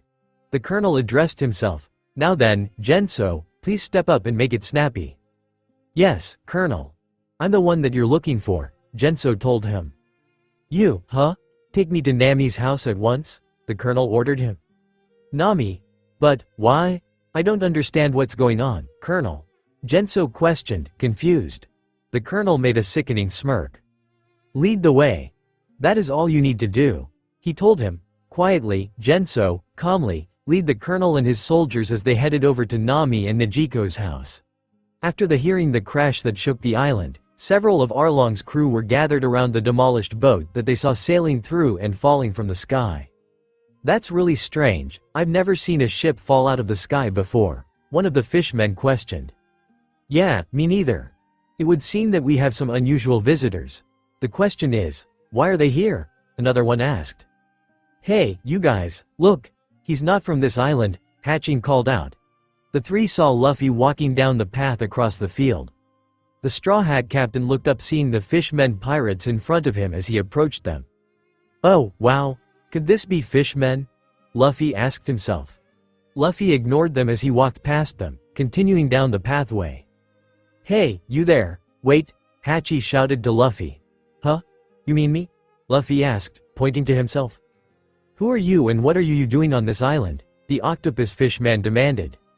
Why, what does it matter to you? Luffy said. Well, it's just that we don't get many visitors, one of Arlong's commanders replied. Oh, my name is Luffy. I'm just passing through, Luffy told them. Passing through? Well, have a nice time, Hatching smiled and waved. Hey, smart ass, where are you going? One of Arlong's commanders asked Luffy. Heck if I know, Luffy shrugged as he walked off. He seems like he'd be a fun guy to have around, Hachi said. Yeah, sure. But, who the hell is he? One of the fishmen questioned. He walked right by us and wasn't even intimidated. I've never seen that before, another one questioned. From the beginning, huh? It all goes back to 8 years ago. Up until that day when we were still little children. She lived here in the village. Nami and I will never forget her as long as we live. Her name is Belmir. Nijiko told the group as she started to explain Nami's and her story to them. Belmir? So you're saying that she raised both you and Nami? Usopp asked. Nijiko nodded. That's right, she did. I guess I should start at the beginning. Back at the house, Nami woke up and noticed that Nijiko had left. I fell asleep. Oh, no Nijiko. What wonder where she went off to? She asked herself. She looked down at the map in front of her on the table. Just a little more, Belmir. Just a little more and everything will be like it was again. Kokoyashi Village, your tangerine farm, everything. It's taken 8 years. Nami thought to herself as she remembered. A young Nami was sitting down, drawing a map in a library. She smiled as she looked down at her finished work. It's done, yay! She exclaimed happily. Now, if I could just get that book. She got a ladder and climbed up it and a book off from the high shelf. She climbed back down, looking down at it, smiling. It was a book about navigation. Hey, is that you, Nami? Do you need any help there? An older woman asked Nami. Nami smiled nervously, as she quickly hid the book behind her, underneath of her dress. No, I'm just looking, I'll be going now, she told her as she backed away. However, just as she reached the door, Nami bumped into someone behind her, startling her. She accidentally dropped the book as it fell to floor with a thud. Nami cringed, knowing that she was caught. She slowly turned around and saw that it was Genso, who was, frowning, looking down at her. Damn it, Nami, not again, he shouted angrily before he whacked Nami on the top of her head. He picked her up by the collar of her dress and she dangled while he walked away with her. Let me go. I'm not a cat, Nami shouted at him. You little urchin, how many times do I have to tell you that stealing is wrong? He berated her. How else am I going to get what I need? I don't have any money, cheapskate, Nami shouted at him, ticking her tongue at him. Belmir, I caught her stealing again. Now, open up this door, Genso shouted as he pounded on the door. A woman, who appeared to be in her middle age, came out, standing in front of the two. She had fuchsia red hair, shaven along the sides and tied up in a long ponytail, gray eyes, wearing a green checkered shirt with the word mace on it, indigo trousers and brown sandals. What do you want now? Belmir asked. She noticed Nami dangling in front of her. You're back? That was a quick trip. I got a ride. Nami laughed. Listen, you better get control of her before she winds up in a jail cell, Genso warned her. Thanks for the advice. Haven't you ever seen something that you wanted and just taken it? Belmir asked. You're the reason she acts this way, Genso shouted at her. Relax, I'm just kidding. I hope that you were kind enough to pay for her. Belmir smiled as she stepped up to him. Belmir? Genso questioned, nervously. Thanks so much, I don't have the money right now, Belmir smirked. I'll pay you somehow, maybe I'll show it to you later. You can't say things like that, Genso exclaimed as his face turned completely red. Belmir and Nami laughed as they watched him leave. Look, he's red as a beet. Belmir smiled, then she bent down to Nami. Now then, laugh it up while you still can, Nami. Belmir raised her fist as she whacked it across Nami's head. Do that one more time and you won't be able to sit for a week, she warned Nami as the two were in the backyard from the house.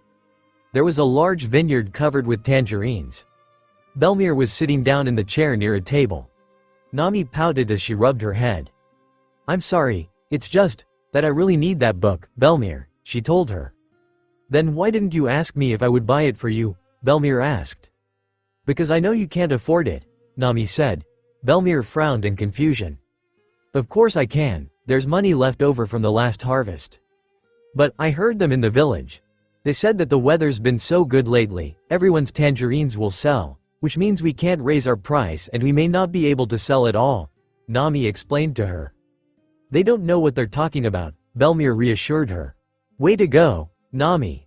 The two saw Nijiko standing by the back door to the house. She walked over to them. If it was me stealing, there was no way that I would have been caught. Belmir leaned down to the two girls with a smirk. She popped Nijiko on her head as well as Nami's again. No more stealing, right? She smiled. I was just joking, that's all, Nijiko told her. I'm really sorry, Nami replied.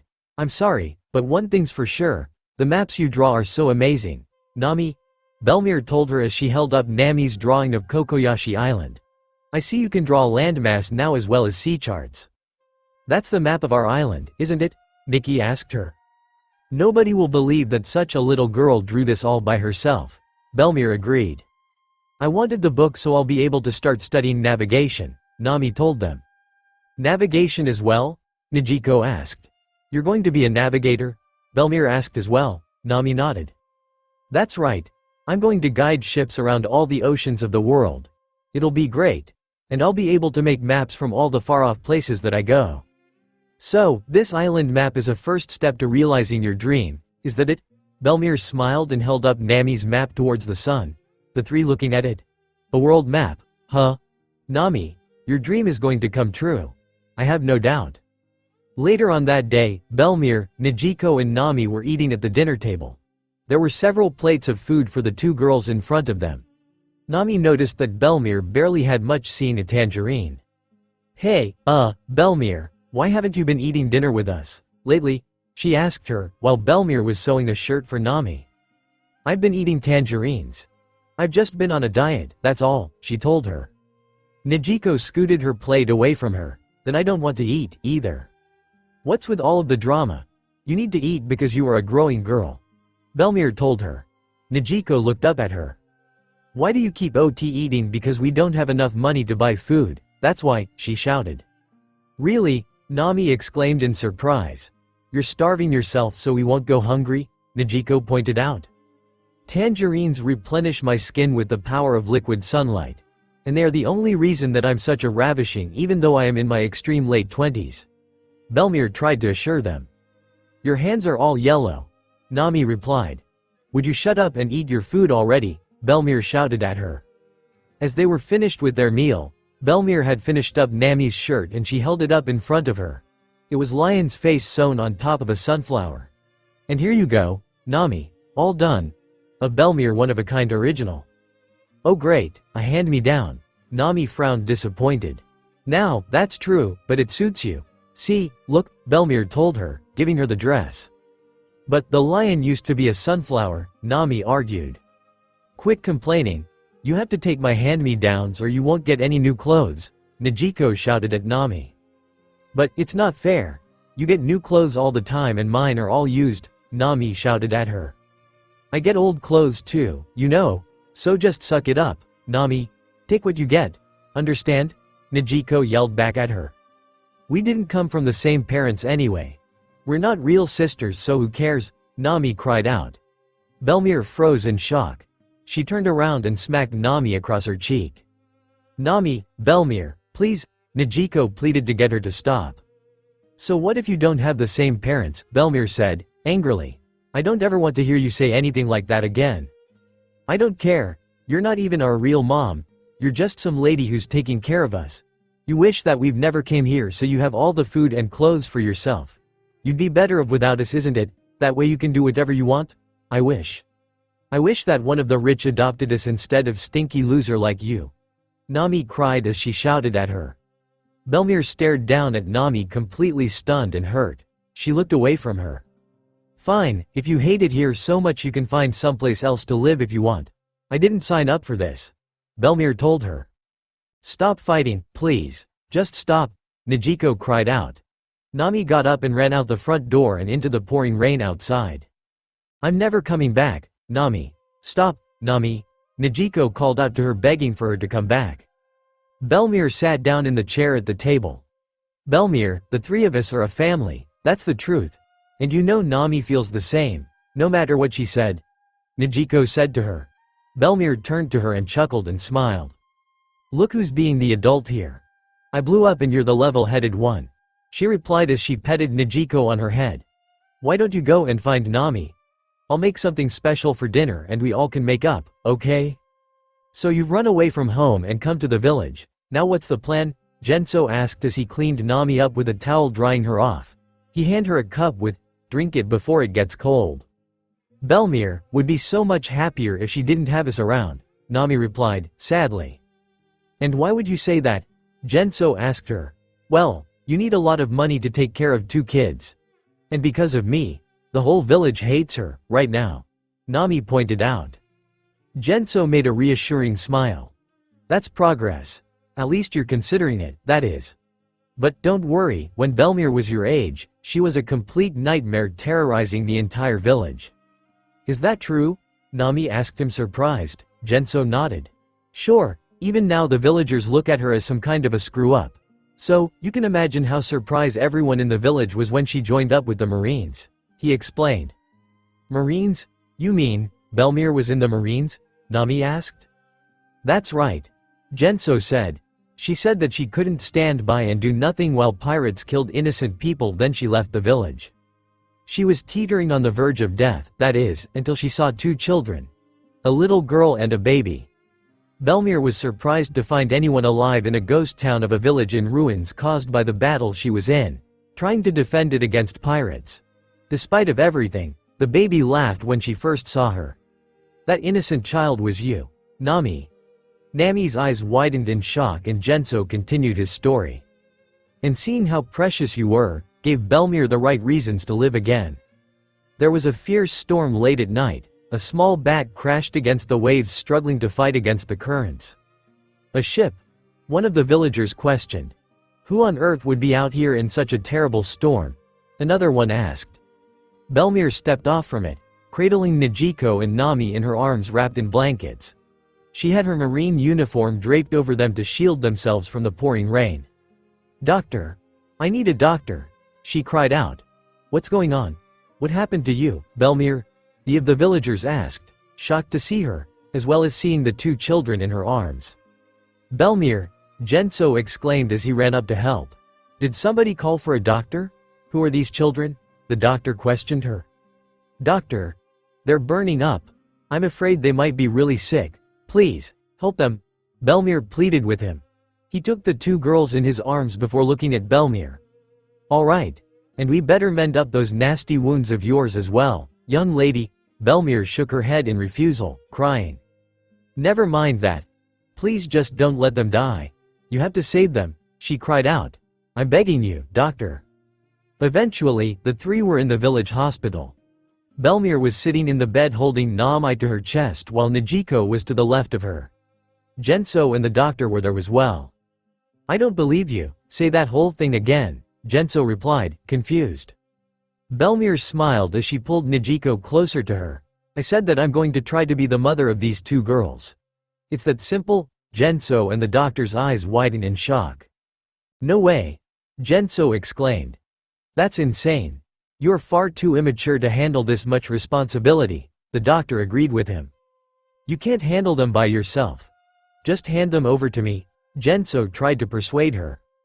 I've made my mind, Belmir snapped, angrily, scaring the two men. You can't deny that I am an adult and what I've lived through as a Marine has given me the right to be treated with more respect. I'm perfectly capable of taking care of these two girls. And nothing can stop me from raising them to be wonderful girls. So, we're going to be a family together, Nami and Nijiko, all three of us, she told the two girls as she hugged them closer, all three smiling. The bond between the three of you girls goes far beyond than any normal family. Genso finished as he told Nami his story. Nami, I thought I'd find you here. The two heard Nijiko by the front door and saw her standing there. Nijiko? Nami questioned. Come on, Belmir's waiting for us, she's making us a special supper. Nijiko smiled. Sure. Nami smiled back and nodded. I think she's making your favorite, omelets and tangerine sauce, Nijiko told her as the two girls ran through the village. The villagers were watching them as they left. I love omelets, Nami exclaimed. Time sure flies. It seems like it was only yesterday that they were fighting for their very lives, the doctor commented. I think it makes everyone in the village happy to see those grow up so full of life, Genso agreed. That's true. Their families had suffered so much over the years. It's good to know that they managed to overcome it, right? A villager chimed in. Pirates are coming. Everybody run. A villager shouted as he frantically ran into the village. Everyone's eyes widened in shock. The pirates are coming. It's the Arlong pirates. They saw a ship with Arlong's Jolly Roger pulling in by the docks. The fishmen were now advancing their way to why would fishmen from the Grand Line come here? A villager exclaimed fearfully. Nami, Nijiko, Genso shouted as he ran over to the two girls. Genso, Nijiko said, scared, it's too dangerous to be here. Go hide in the woods. He told them. Nami looked at him worried. But what about, you must go. Now, Genso urged them.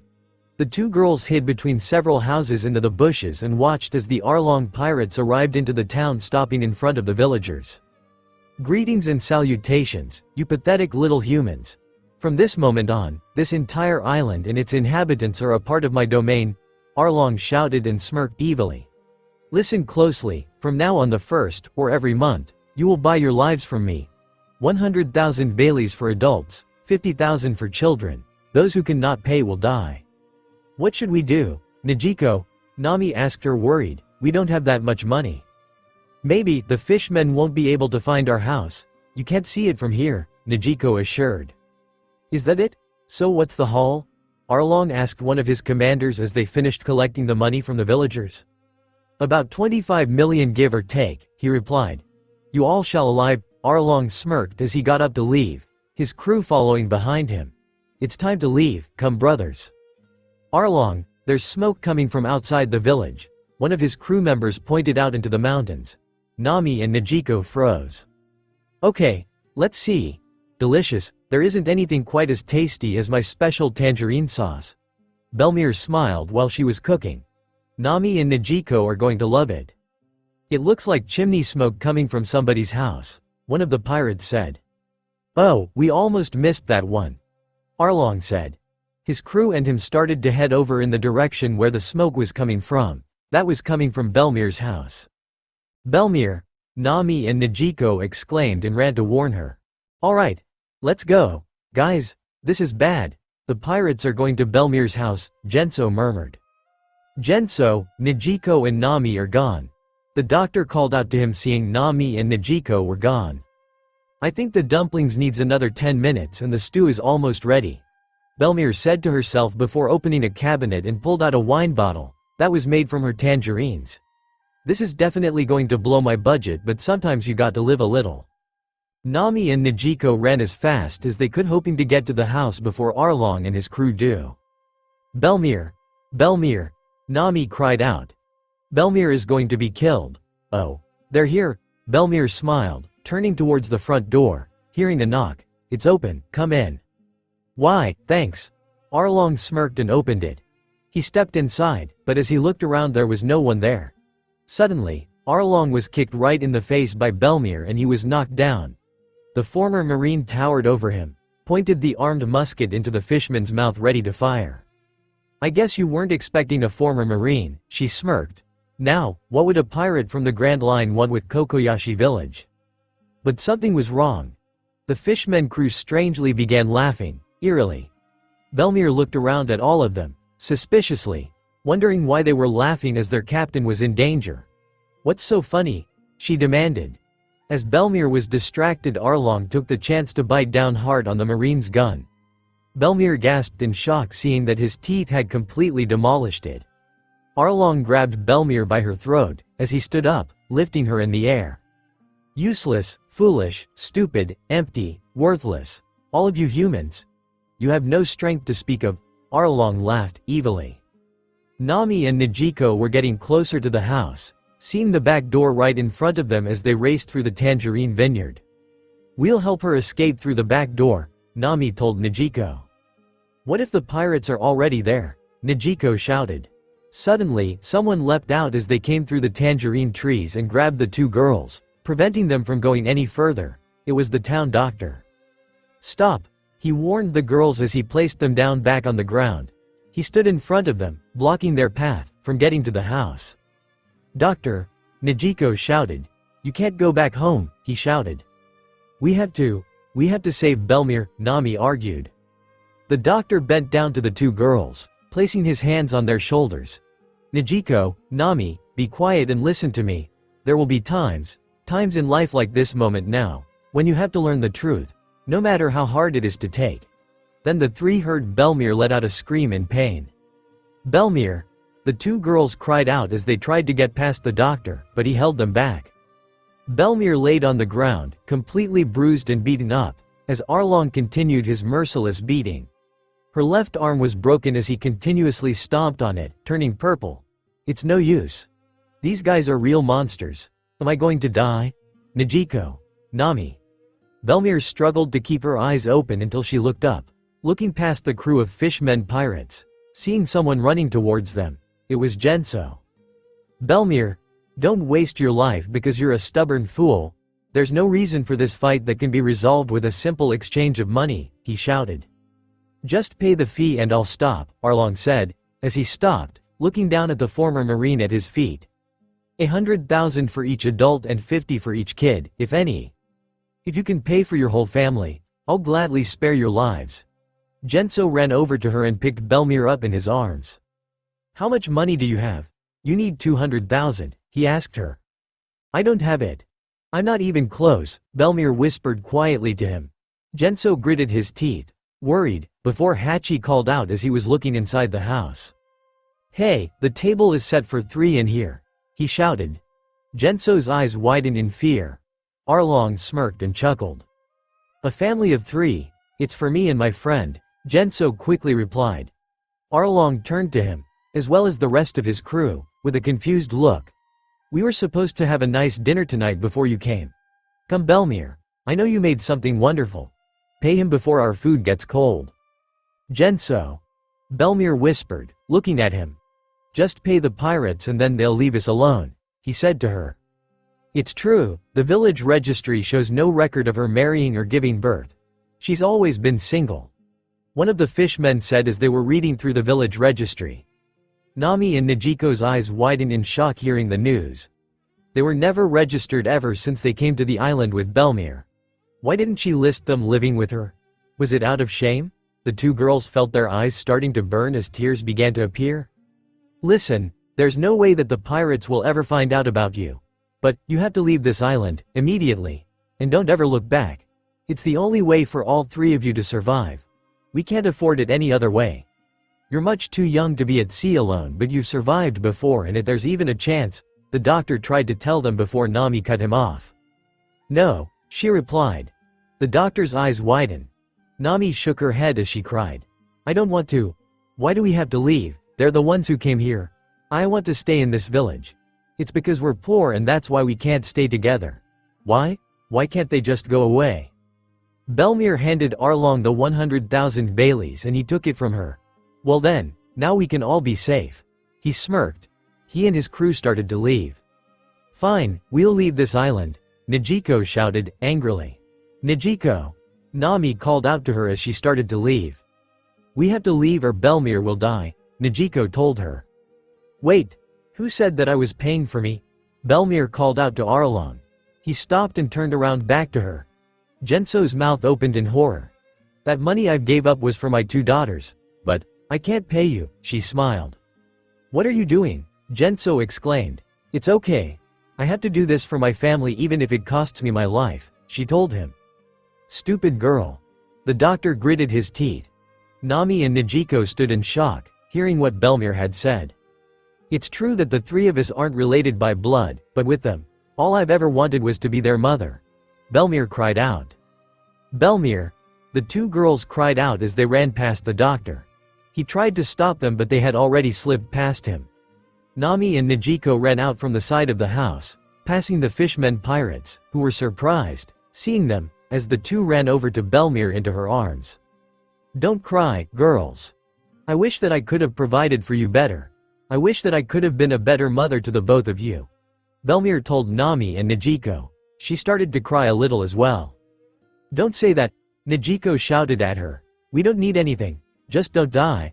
I want you to see me when I become a navigator when I draw the map of the world. Nami exclaimed. Belmir smiled as she rubbed Nami on her head. Yes, Nami. I want to make your dreams come true, for me. The 2 girls looked up in fear as Arlong towered over the 3.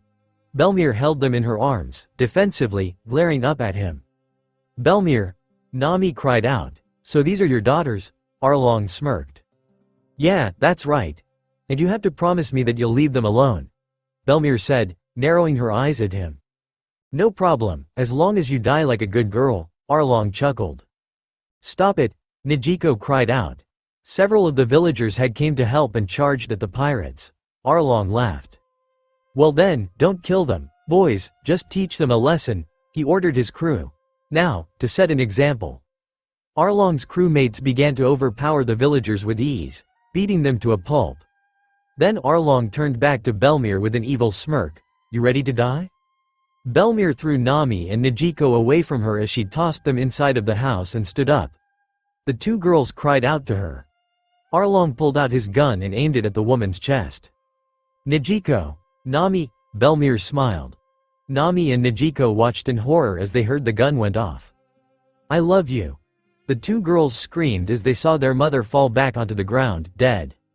Never give up. You must find the strength inside of you to always move on. You must live through every moment. And if you can smile on the face of it all, that is the greatest strength. Belmir, Nami Arlong laughed. "While I'm in charge, those without money will die. Now, do you understand me, you worms?" he exclaimed. "What's this? A map?" one of the fishmen questioned as he picked up Nami's map off from Belmir. Nami's eyes widened. "No, that's my map. I drew it. You can't have it," she shouted. "A child drew this?" Arlong questioned as he took the map, looking at it. "Give it back!" Nami screamed angrily. She tried to charge at him but Nijiko held her back. "Nami, no," she warned. Arlong smirked as he looked back at the two girls, mainly at Nami. "Huh, very good. She could be useful. Bring her with us," he ordered one of his men. The two girls stared fearfully as he came closer and picked Nami up, taking her with him. Nijiko tried to fight him off, but she was too weak. "Let her go," she shouted. Nami screamed at her, begging her sister to help her. As Arlong and his crew were about to leave, Genso stopped in front of them. "Wait, you promised not to hurt her if you got your money," he pleaded, desperately. "Right, I won't hurt her, I'm just borrowing her for a while," Arlong said. "Genso, help me," Nami cried out. "I won't let you take her," Genso shouted as he pulled out his guns aiming at the pirates. One of Arlong's commanders rushed at him at fast speed, slicing him. Genso fell to his knees, blood pouring from his wounds. "Genso," Nami shouted at him, worried. "I'll save you, Nami. I won't let you go," Genso said weakly. He struggled as he tried to get back up onto his feet. "No, please, it's okay. You don't need to die for me," Nami pleaded him to stop. "Enough of this," Arlong shouted, telling his commander to knock Genso out. "I'll save you." Genso fell to the ground, unconscious as one of Arlong's commanders knocked him out. "Please, no more killing," Nami screamed. It had been several days since Arlong and his crew took Nami. The injured were being taken care of inside of the town's hospital. There were many. Genso was resting in bed, completely bandaged up, while the doctor looked over him. "All of our ships have been sunk. I'm afraid that our plan to have Nami and Nijiko escape to the sea failed. The Marines won't bother trying to save us. We've lost our home," he said, completely lost of hope. Belmir knew that this would happen. Her experiences in the Marines taught her what all these creatures are capable of. She knew that none of us would escape. The doctor told him. Later on in the evening, Nijiko was sitting down at the top of a cliff, with her head in her knees, in front of Belmir's grave. "They've taken Nami," Nijiko cried by herself. Belmir. The next day, Genso and several of the villagers, who were partially healed from their injuries, as well as Nijiko and the doctor, were gathered outside in the village. "We know where Arlong and his crew are. It looks like they're going to settle right here on this island. It's time to decide. We can fight to death right now, or we can take a chance that the Marines will someday come to save us and hope and pray that we don't killed before then. Your choice," the doctor told them as he explained. "Only the Marines' headquarters stand a chance against them," Genso replied, telling them. "But they have their hands full over at the Grand Line. The chances that they will come all the way out here for us are as good as zero. But I just can't sit here and abandon Nami," he insisted. "We must fight." "I'm in," one of the villagers shouted. "I can't just stand by and do nothing when a child is in danger. Now, who's with me?" "Let's fight," another one agreed. "If they want us to fight, they'll fight us all," another one shouted. Then Nijiko noticed through the crowd someone walking towards them. Her eyes widened as she saw Nami and quickly ran over to her. She had her hand on her left arm, but didn't appear to be hurt. "Nami, Nami," she shouted, relieved to see her okay and back. "Are you okay? Did they hurt you any?" I'm joining Arlong's crew." Nami had a strange look in her eyes as she looked at Nijiko and smiled. "I'm joining the Arlong pirates. I'll get to be a navigator and draw maps." Nijiko's eyes widened in shock, as did Genso and the rest of the villagers. "What in the world are you talking about?" Genso asked. Nijiko stepped aside, still stunned in shock, letting him through. "Did they threaten to do something terrible to you? Please, tell me," he asked Nami, as he placed his hands on Nami's shoulders, concerned. No, Nami shook her head. They must have done something, Nami, Genso shouted at her. No, Nami struggled to get Genso to let go of her. Tell the truth, Nami pushed him away from her. Let go of me. Genso's eyes widened in shock as what he saw, as did everyone else. Nami, on Nami's left arm, was Arlong's Jolly Roger. That's a Arlong tattoo, one of the villagers exclaimed. But why? Genso whispered. Look at this. They gave me all this money. Nami smiled as she held up a stack of cash to them. She clenched it in her hands. They told me that I can buy anything that I want. No, Nijiko shouted, angrily, as she tackled Nami down to the ground, shaking her. I'll never forgive you if you join them. Don't you understand? They killed Belmir right in front of us. She died to keep us safe. I'll never forgive you. Let go of me, like you said. Belmir got herself killed. I don't want to die like that. Nami cried out. Nijiko's eyes widened, startled. Nami pushed Nijiko off of her, getting up. Nami. Belmir, Nijiko murmured in shock. Belmir gave her life so that you and I can go on living together. That's enough, Nijiko. Genso stopped her. He looked at Nami. Leave us, Nami. Never set foot in this village again. Nami flinched, gritting her teeth, and she ran away, leaving. Nami. Nijiko cried out to her. It hurt Genso more as he heard Nijiko crying out to Nami, begging her to come back. He was beyond confused and angry at what Nami had done. I don't understand. How could she betray her family like that? For money? Belmir was like her mother. It was late at night, and Nami was sitting down in front of Belmir's grave. Nijiko watched her, as she hid behind a tree. Nami loved Belmir. I know she did, she murmured to herself. Hey, didn't Belmir always say, good things will come your way as long as you continue to live? Nami called out, knowing that she was there. Lots of good things, yes. After Arlong took me in, I watched him sink 5 marine ships like they were toys. So, I decided that I would do something about it. I made a deal with Arlong to buy Kokoyashi village back. Buy Kokoyashi? How? Nijiko asked in surprise as she walked over Nami. 100 million Baileys. If I buy the town, we'll be free. No one else will die, and all I had to do was join his crew and draw maps. Nami explained to her as she told her. But 100 million Baileys? You can't earn that working your whole life, her sister exclaimed. I will get that money no matter what, Nami told her, determined. The people already have enough problems paying their own tribute. I have to do this alone. If anyone tries to help me, they'll just get hurt. Would it be hard, living with the people who killed our mother? Nijiko asked her. I'll be okay. I'm not going to cry anymore. I'm going to fight by myself. To make a choice like that, when you were only 10 years old, do you know how hard that must have been? Nijiko told the Straw Hat crew as she finished Nami's and her story. No one had said a word, still in shock and stunned by what Nijiko had told them. All to save the village that she loved so much, that girl.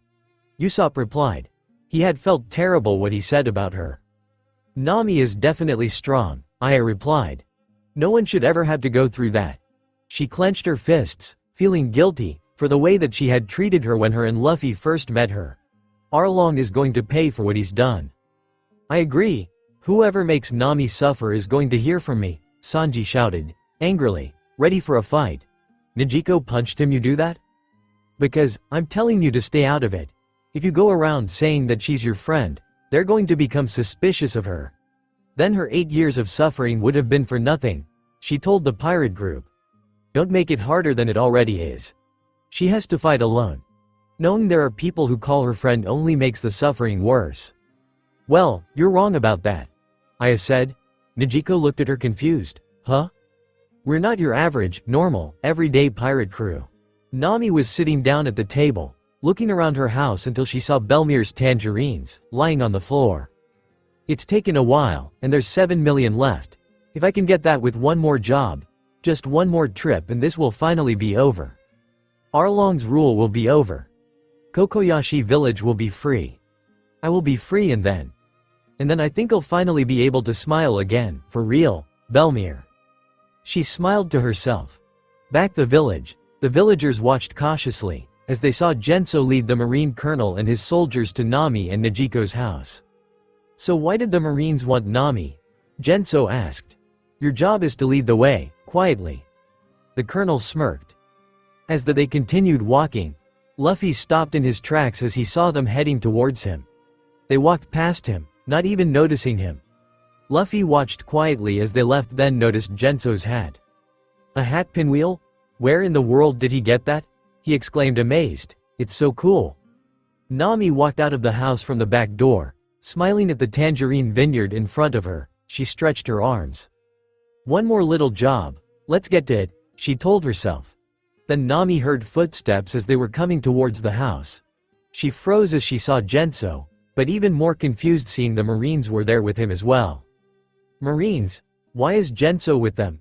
Nami asked herself, confused. "Are you the pirate thief known as Nami?" the Colonel asked as he stepped to her. Nami stayed silent. There was something wrong about this man. She didn't like it. He was up to something. Then the man made a sickening smirk. "According to our investigation, you buried a good deal of plundered treasure somewhere in this town." Nami's eyes widened in shock, as did Genso's, hearing his words. "Now, you stole from pirates, so we have no intention of arresting you, that being the fact. Therefore, as of this moment, stolen goods become the sole property of the government. Now hand it all over, it's ours, isn't that something?" Nami smirked as she looked at the Marine Colonel. "I can see that you're very passionate about your duties. You won't bring a brutal gang of pirates to justice, but you will shake down a lonely sneak thief. That's so very noble. I'm only going to warn you once, I'm one of the leaders of the Arlong pirates. If you mess with me, Arlong won't sit by quietly." The Marine Colonel snickered. "Silly girl. Who do you think I am? Do you honestly think that you can intimidate me?" He smirked and turned to his soldiers. "Find the stolen goods." The soldiers did as they were told and started to search around. "Don't look!" Nami shouted at them. "I said stop." She smacked one down as he was heading over towards the orchard. Nami glared back at the Colonel. "Do you really think this is what the Marines should be doing now? The Arlong pirates are murdering. They've destroyed an entire city. And you're doing nothing. He's ruling over this island and trampling over people's lives.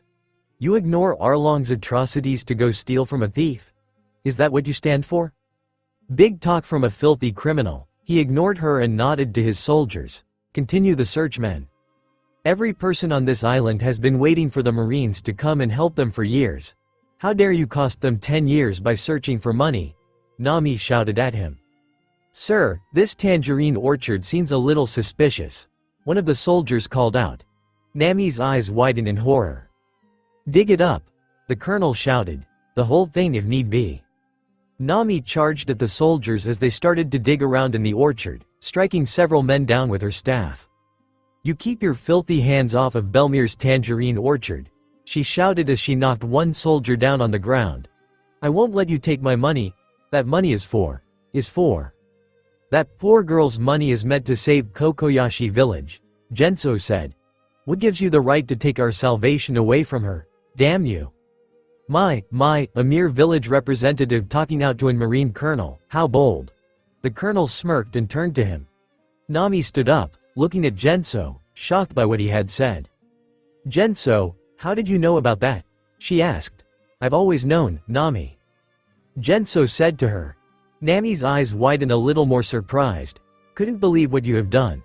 So I confronted Najiko about it later. Since then, everyone has known that you stayed with the Arlong pirates so that you can save the village. But, we all agreed that we never tell you that we knew. If you ever thought the village is placing their hopes on you, you might never leave his gang for fear of letting us down." "That can't be," Nami whispered, softly. "Now hold on a minute, just what are you trying to say then? Are you telling me that the village is thieves? And that we should arrest every one of them? Is that what you're saying?" the Colonel asked. "What he's saying is that every last one of us is fighting to survive," Najiko shouted. Everyone saw her walking up to them. "We have to fend for ourselves because we can't rely on support of you government people. So if you're not going to protect our village, then get the hell out of here and be quick about it or Arlong will sink your ship too." "Arlong will? I wouldn't be so sure," the Colonel snickered, wickedly. He looked back over to his men that were still searching around in the orchard. "You still haven't found it? We're looking for 100 million Baileys here. Not a grain of rice. Gino's eyes widened in shock, as did Nami's. Hey you! How do you know how much there is? Genso demanded, narrowing his eyes at the colonel. Oh, I don't know. I just have a hunch that that's the amount that we're looking for, the colonel replied as he shrugged his hands. It was him. Nami's eyes widened in realization and her mouth dropped slightly, completely stunned. Tell me, it was Arlong that sent you, wasn't it? Of course not. I wouldn't do a pirate's dirty work, that'd be wrong. I'm just a public servant dealing with theft the way any government work, the colonel said. You polygamist s-bag, Genso growled, angrily. The Marines are nothing but pirate cronies, Nijiko shouted as well. Nami clenched her fists, gritting her teeth in disbelief. Arlong, he had betrayed her after he had given her his word that he would free her and her village. He had broken his promise. Hey, I found it, one of the soldiers called out. Nami's eyes widened. The colonel smirked and headed over to his men who were standing in front of a casket that they had dug up from the ground. Inside of it was a mountain of treasure as well as money, of Nami's hard work of stealing it over the years. Incredible, I just say that I'm impressed. You gathered this much treasure? The colonel murmured as he stared in surprise at how much there was. He bent down picking up some of the money. The money's all ragged and bloodied, one of the soldiers commented. No matter, money is money. The colonel replied to him. Nami slowly began to walk over to them. Don't touch that. Don't touch that. Nami, Nijiko shouted out to her, running after her as well as Genso. Stop it, don't touch that.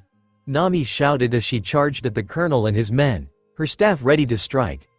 Back off. The colonel stood up and pulled out his gun, aiming it at Nami.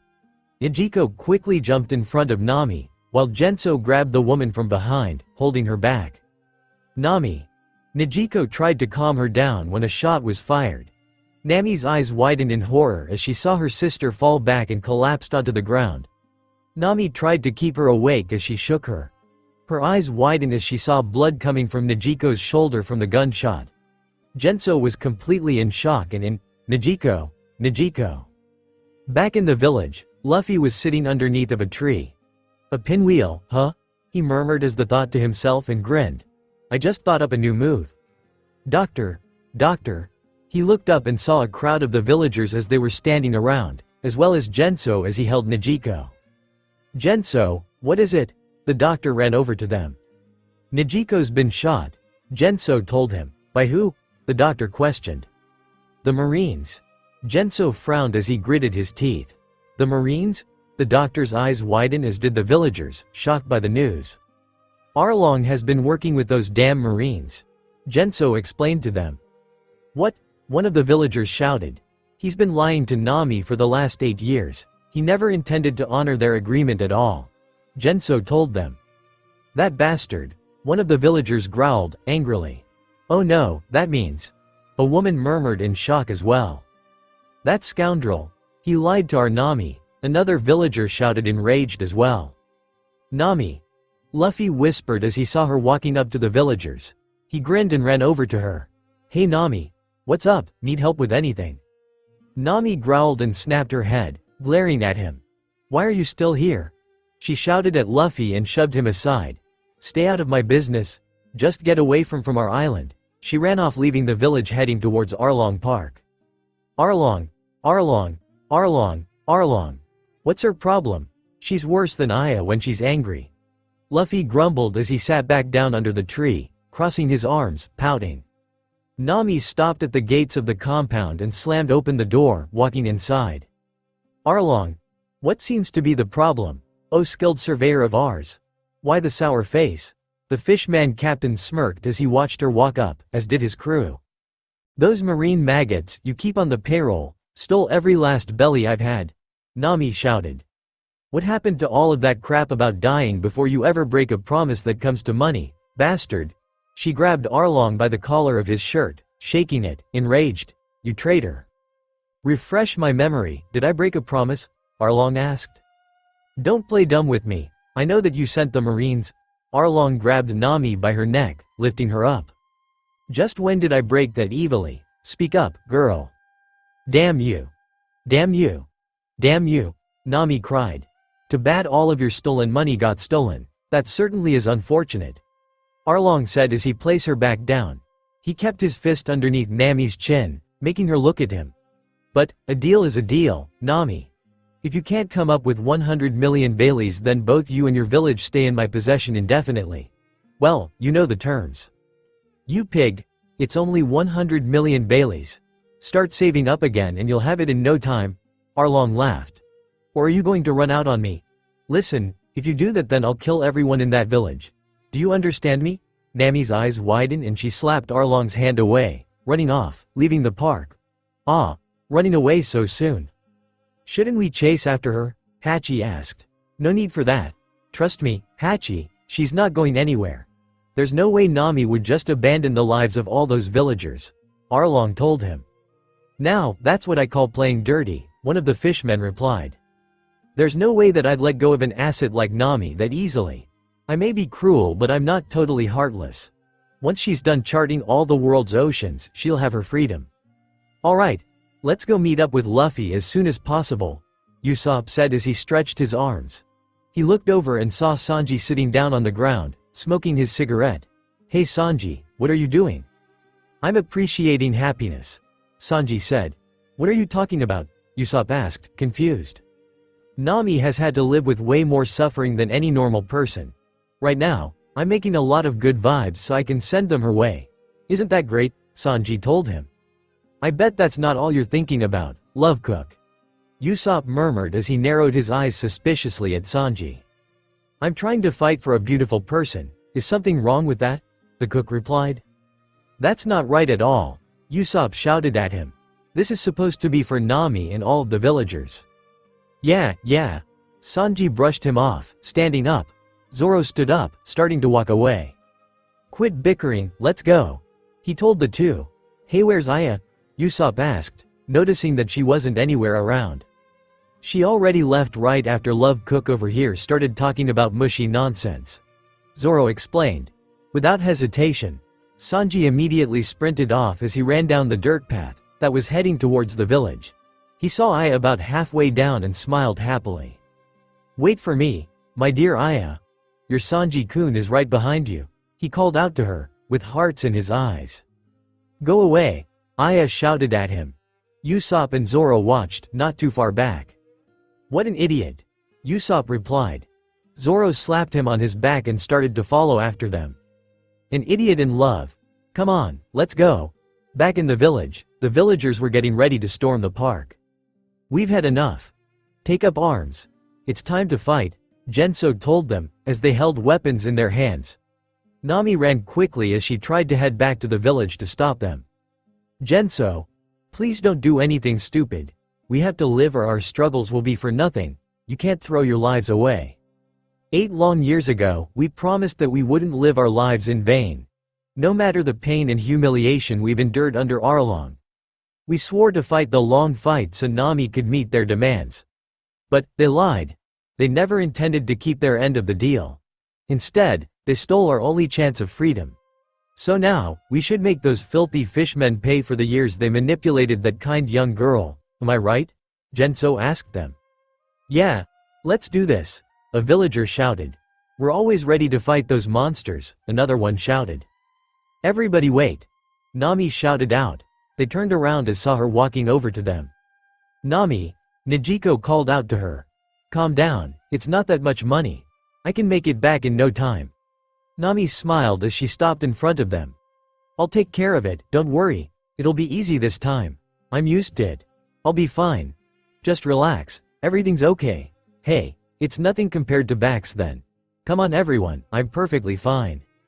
Genso stepped up, standing in front of her, then pulled Nami to him, hugging her. Nami's eyes widened in surprise.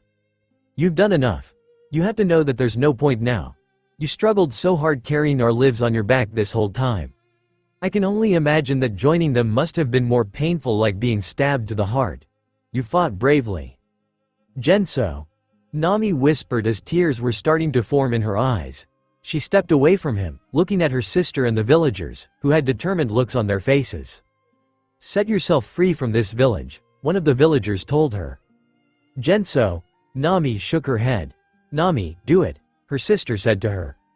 What, Nijiko? Nami asked, shocked. She shouldn't be moving at all. She was still injured. If she fought Arlong and his crew, she was going to die. She was in no shape to fight, neither of them were. You are an exceptionally young woman and you have a dream, Nijiko told her. Everyone, listen, I won't let you go. Nami stood in front of them, her arms stretched out, stopping them from leaving the village. She pulled out her knife holding it in front of them. Just stay right there, I'm not going to let anyone else get hurt by these monsters. You'll all die.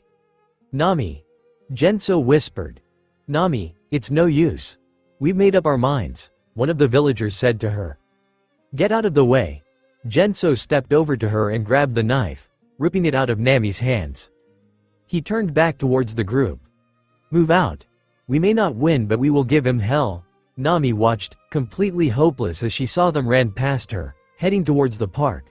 She fell to her knees, hearing Arlong's laugh taunting at her in her mind. She gripped Arlong's tattoo on her left arm, tightly. Nami bit her lips angrily and she looked over at the knife on the ground, picking it up. She began to repeatedly stab it in a frenzy. Blood flowed down from her wound, falling onto the ground. Arlong! Arlong! Arlong! A hand shot out gripping her by her wrist, stopping her. Nami's eyes widened and she turned her head to see that it was Luffy. He silently stared back down at her, not saying a word. The knife slipped from Nami's hands falling on the ground. Luffy let her wrist go and Nami stared back at the ground, refusing to look at him. Luffy, she said, quietly. What do you want? You don't know anything about this. You don't know what's been happening on this island for the past 8 years. Nope, I don't. Luffy replied. This has nothing to do with you. I told you to leave this place, Nami said to him. Yep, you sure did. Luffy answered him. Nami started to grow more annoyed. Why? Why wouldn't he just leave? Why would he just leave her alone? So leave, I told you to leave. Get out of here. Get out of here now. Go, go away. Go, go. She grabbed some dirt and started to throw it at him, still not looking at him. Tears were slowly starting to fall from her eyes, running down her cheeks. Then Nami slowly began to realize as she felt her heart getting tighter. He came for her and he wasn't going to leave without her. He was dead determined to do so. Nami slowly turned to Luffy, seeing him still standing behind her, waiting. Luffy, help me. Luffy slowly reached up and took off his hat, placing it on top of Nami. Nami's eyes widened in shock. He trusted her with his most prized possession. He trusted her. Of course, that's what friends do. Luffy said as he took in a deep breath. He's gonna pay. Luffy. Nami cried as she covered her mouth. Luffy turned and started to walk away. Nami's eyes widened as she saw Zoro, Usopp, Sanji, and Aya who were nearby, waiting. Let's go. Luffy told them. All three stood up, walking with him, heading to the park. Right. At the gates, the villagers were being held back by Johnny and Yosaku, who were completely bees if they were in a fight. Hey, are you guys alright? Genso asked them. Did Arlong do this to you? Move aside, one of the villagers told the two bounty hunters. We have business to take care of with the fishmen. When we finally found out the truth about Big Sis Nami, we realized that the only thing that we could do was defeat Arlong in battle. So we decided to come back here and challenge him. Johnny explained to them. Yeah, we lost. But only by a hair, Yosaku said. I'm sorry, but I can't let you through this door. Johnny replied. You have no chance of victory. What's that? Genso asked, surprised. Be patient, it won't be long now, you see, we're waiting for the arrival of certain group. Yosaku urged them. What certain group? Genso asked, confused. Don't worry, they'll be here soon. I bet my life on it, Johnny said. There they are, Yosaku shouted. The villagers turned around and saw Luffy, Zoro, Sanji, Usopp and Aya walking down the path to the park. It's them. Genso replied. Why would they come to defend our village? One of the villagers asked. If those guys can't handle Arlong and his gang then there really is no hope. Not only for this island, but for the whole East Blue, Johnny said.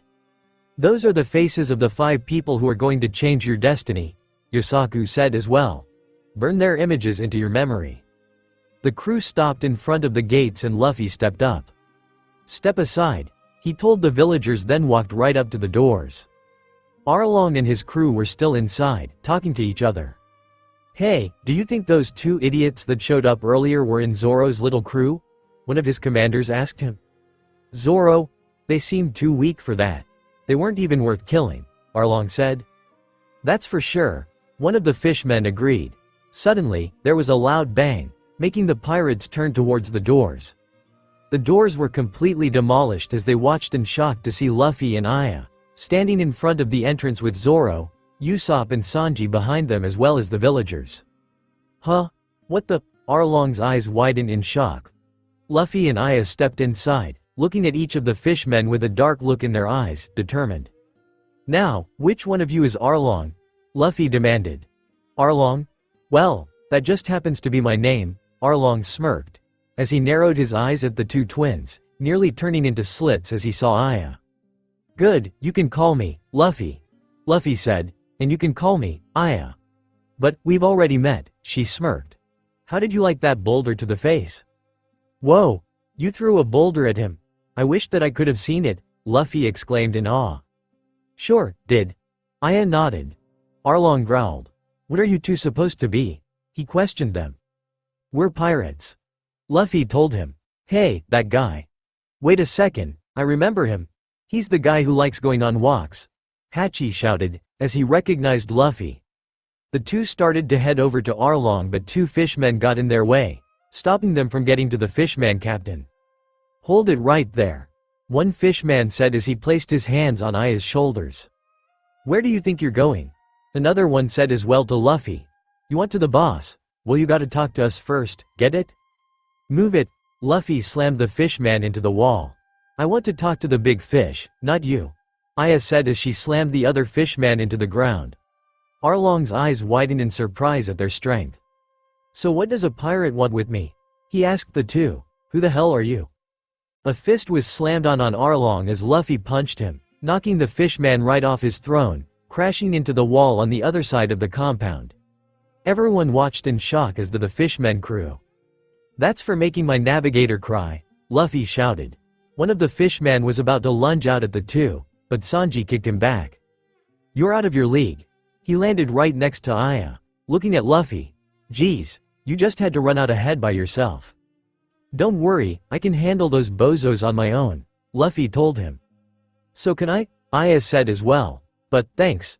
You fool, I never said anything about being worried," Sanji told them. "I just don't want you hogging all the action." "Well, I just want to let you guys know that I don't mind if you hog it all," Usopp said as he walked over to them, hiding behind the pillar. Zoro walked over as well. "I see you're raring and go as usual," the swordsman replied. "It's him. That's the unknown swordsman that I was telling you about," Hachi shouted, pointing at Zoro. "Roronoa Zoro," one of Arlong's commanders said. "I thought so. That bastard tricked me. I can't believe it, I fell for it hook, line and anchor." "Wait, hook, line and sinker."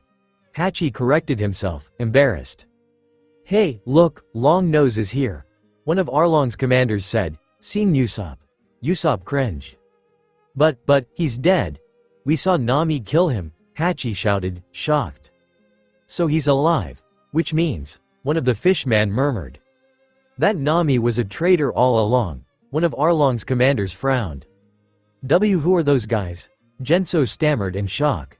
"That guy just decked Arlong," one of the villagers shouted, shocked as well. "No human should be able to do that," another one shouted. "Didn't we tell you? Just stay back here," Johnny said to them. "Now do you understand why we're keeping you away from that fight? You guys will just get in their way," Yosaku said. "But why? That's what I don't understand," Genso questioned. "What reason could they possibly have to fight?" "Reason? Big sis Nami was crying," Johnny replied. "Can there be any more reason than that to put their lives on the line?" Yosaku said. "A pirate, of course," Arlong growled as he looked up at Luffy and Aya, who were standing in front of him. "This is all starting to make sense now. You've been after Nami this whole time. The girl is mine and I'm not giving her up. A bunch of idiots like you aren't worth Arlong's time. We know how to deal with you," Hachi shouted, turning towards the ocean. He made a trumpet noise as if he was calling out to something. Suddenly, the ground started to shake as the whole island. "Oh no, it's here," one of the villagers cried out. "What is going on here, guys?" Usopp shouted. "Every single one of you is about to become fish food." Hachi smirked, looking at the Straw Hat crew before turning back towards the water. "Mamu, rise." The giant sea cow rose out of the water, towering over everyone. "It's the monster. That's the beast from the Grand Line that destroyed the town of Gosa," Usopp screamed, shaking a little. "It's actually here." "Oh no," one of the villagers cried out. "Well, look who's back," Sanji replied, narrowing his eyes at the sea cow. "Seems he's friends with the fishmen," Zoro replied. "It's adorable," Aya exclaimed in awe. "Can we keep it as a pet?" "No way," Luffy shouted. "That dumb cow tried to eat my food." "Seriously?" Zoro shouted in disbelief. "You won't find it adorable once it goes on a rampage," Usopp added. The sea cow stared down at the group, mainly focused on Luffy and Sanji with a fearful look. Then it turned around and started to swim away. "Mamu, where are you going? You can't just leave, Mamu," Hachi called out to it, trying to get the sea cow to stop. But it was no longer listening to him. However, the sea cow froze in its tracks as it heard Arlong spoke. Now isn't that a shame? But I suppose if you really want to run away, then who am I to stop you?" "Well, then," Arlong narrowed his eyes at it, smirking. The sea cow's eyes widened fearfully. Then it roared and lunged right at Aya and the rest of the group. "No, it's coming right toward us," Usopp screamed. "You're all mine, you dumb cow." Luffy stepped in front of Aya, pushing her away, sending her back to the crew. "Luffy, don't hurt it," Aya shouted at him. "Looks like he's got a plan, for once," Sanji replied. "We'll see, I've got a bad feeling about this," Zoro said, unsure. Luffy slammed his feet down onto the ground, burying them into it and stretched out his arms, grabbing the sea cow's horns. The villagers and the fishman watched in shock, surprised to see that he had devil fruit powers. "His arms stretch," one of the villagers shouted. "So he must have devil fruit powers," Arlong said, narrowing his eyes at Luffy. Zoro pushed Sanji back and grabbed Aya by her wrist. "Hey, let's get out of here," he shouted. "Whoa, wait. What's he gonna do?" Sanji asked, worried. "I'm not sure, but I don't want to find out," Zoro shouted as he ran, pulling Aya with him. Sanji followed after him. Time for something new. Luffy began to spin around, taking the cow with him, slamming it into the building, most of the fishman, taking them out. Gum gum pinwheel. He tossed the sea cow, sending it flailing into the sea. Luffy turned back to the fishman leader. "That's it, Arlong. I am done planning games with you. I didn't come here to beat down all of your cronies," he shouted at him. "I came here to teach you a lesson, so step up." "Oh, I will, don't worry. Actually, I was just thinking about how painfully I'll end your life." Arlong smirked. Aya's eyes widened, not liking what he meant by that. Something was up, but what was it? "That was the worst plan ever," Aya shouted angrily at Luffy. "Yeah, were you trying to kill all of us too?" Sanji shouted as well. Luffy's eyes widened. Oh. The villagers watched completely stunned and amazed, seeing all of Arlong's crew wiped out. "That boy is incredible," Genso replied. "I just believe it that a human can throw that giant monster," one of the villagers shouted. "It's as if the gods themselves are fighting," Johnny replied. "How dare you hurt our brothers," Hachi shouted, holding one of his fallen crewmates. Two of Arlong's commanders were standing with him, as they glared at Luffy and the others. "Very well, it seems that we must now join the fight," one of them said. "Now, you will get an education with the inferiority of your species," another one said as well. "Huh, really? I'd like to see that," Aya smirked. "Relax, sir. Let us handle this," one of Arlong's commanders said to him. "If go on another one of your rampages and squash these insects, you'll destroy all of Arlong Park," the other one said as well. "Please, weaklings," Hachi shouted. "All right, they're yours." Arlong nodded to them. Guys, there's something that I should tell you," Luffy said to the group. "Don't tell me you're stuck," Aya sighed. "Yep, I'm stuck," Luffy nodded. "What the hell is that octopus doing?" Zoro asked, seeing Hachi was getting ready for an attack. "An octopus is best when it's cut thin and salted. Add some olive oil and paprika and it makes a perfect snack while drinking," Sanji smirked. Listen to me you guys, I'm kind of in trouble. Luffy tried to tell Zoro and Sanji. Take this, Hachi shouted as he shot out ink to the crew. They quickly jumped out of besides Luffy, and it splashed onto him. Idiot, how come you didn't dodge that? Zoro shouted at him. I can't see squat, Luffy cried out as he felt the ink starting to burn his eyes.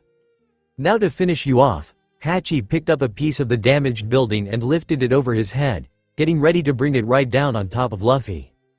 Come on, get out of there, Luffy, run, Usopp shouted at him.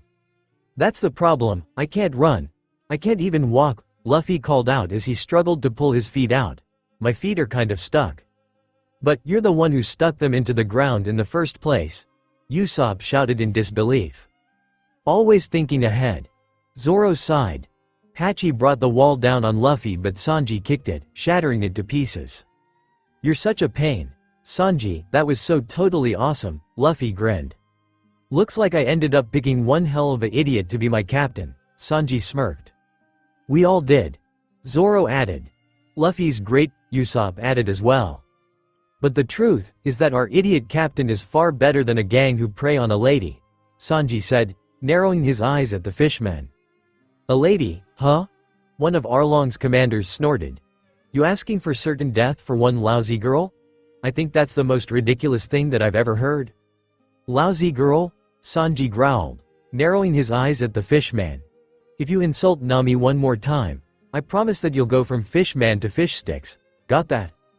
Your skills are quite exceptional for a human. The fishman replied. But, I must admit that chivalry from a pirate seems just a little fake. I'm damn good at what I do. I guarantee there's nothing fake about my desire to help a beautiful lady in need, the cook smirked. Looks like I'll be acquainting you with the true superiority of the fishmen species, the fishman said as he got into a fighting stance. Yeah? Sanji replied, getting ready as well. Usopp and Aya were trying to free Luffy by pulling him, but the Straw Hat Captain stretched along as they did. Nice work, but I'm still stuck, Luffy replied. You're still stuck? Usopp exclaimed. You can pull all day, I bet my legs will still be stuck in there, Luffy answered. Are you even trying at all or do you want to stay stuck? Aya growled, irritated, trying to pry his feet from out of the ground. Maybe no one told you that the penalty for playing in Arlong Park is death, Hachi shouted as he began to advance over to the two. Come on, get unstuck already. Get unstuck, please. Luffy, come on, the sniper cried out, getting more and more nervous as he saw the octopus coming closer towards him and Aya. Come here, Hachi shouted, as he was about to launch an attack at the two. However, Zoro stepped in front of them, preventing the fishman from getting to Usopp and Aya. Hey Octopus, the swordsman said as he glared dangerously at the fishman, drawing out his swords. They're a little bit busy at the moment. Why don't you take me on? You're Zoro, I forgot. You think that you can get away with tricking me? Hachi shouted angrily at the swordsman. And how dare you mercilessly slaughter so many of my brothers? That's just old news, Octopus Man. I personally don't care what reason you have for wanting to kill me. Zoro smirked. The situation has changed. You see, the tables have turned. You're not the hunters anymore. Understand? Now it's you fish freaks who are being hunted. Yeah, you tell him Zoro. That octopus guy is yours, Usopp cheered him on. But, he accidentally released Luffy as well. His face went pale as he saw Luffy's slingshot forward. Luffy. The Straw Hat Captain was sent flying back and smacked right into Aya's back, knocking her down. Then he slammed right into one of Arlong's commanders, a fishman named Chu, that had a long mouth, before coming back, his feet still rooted in the ground. Back here again. Usopp. Aya growled as she rubbed her head. What the hell?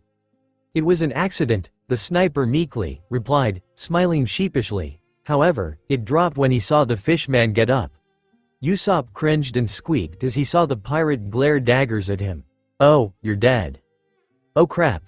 Usopp murmured, nervously.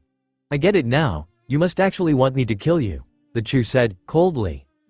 Hold on, wasn't that the guy who saved Genso's life earlier? One of the villagers asked. Exploding star. Usopp launched a pellet at the fishman as he ran away, leaving the compound, passing the villagers. Did you think that it would be easy? You're dealing with me, now. Enough.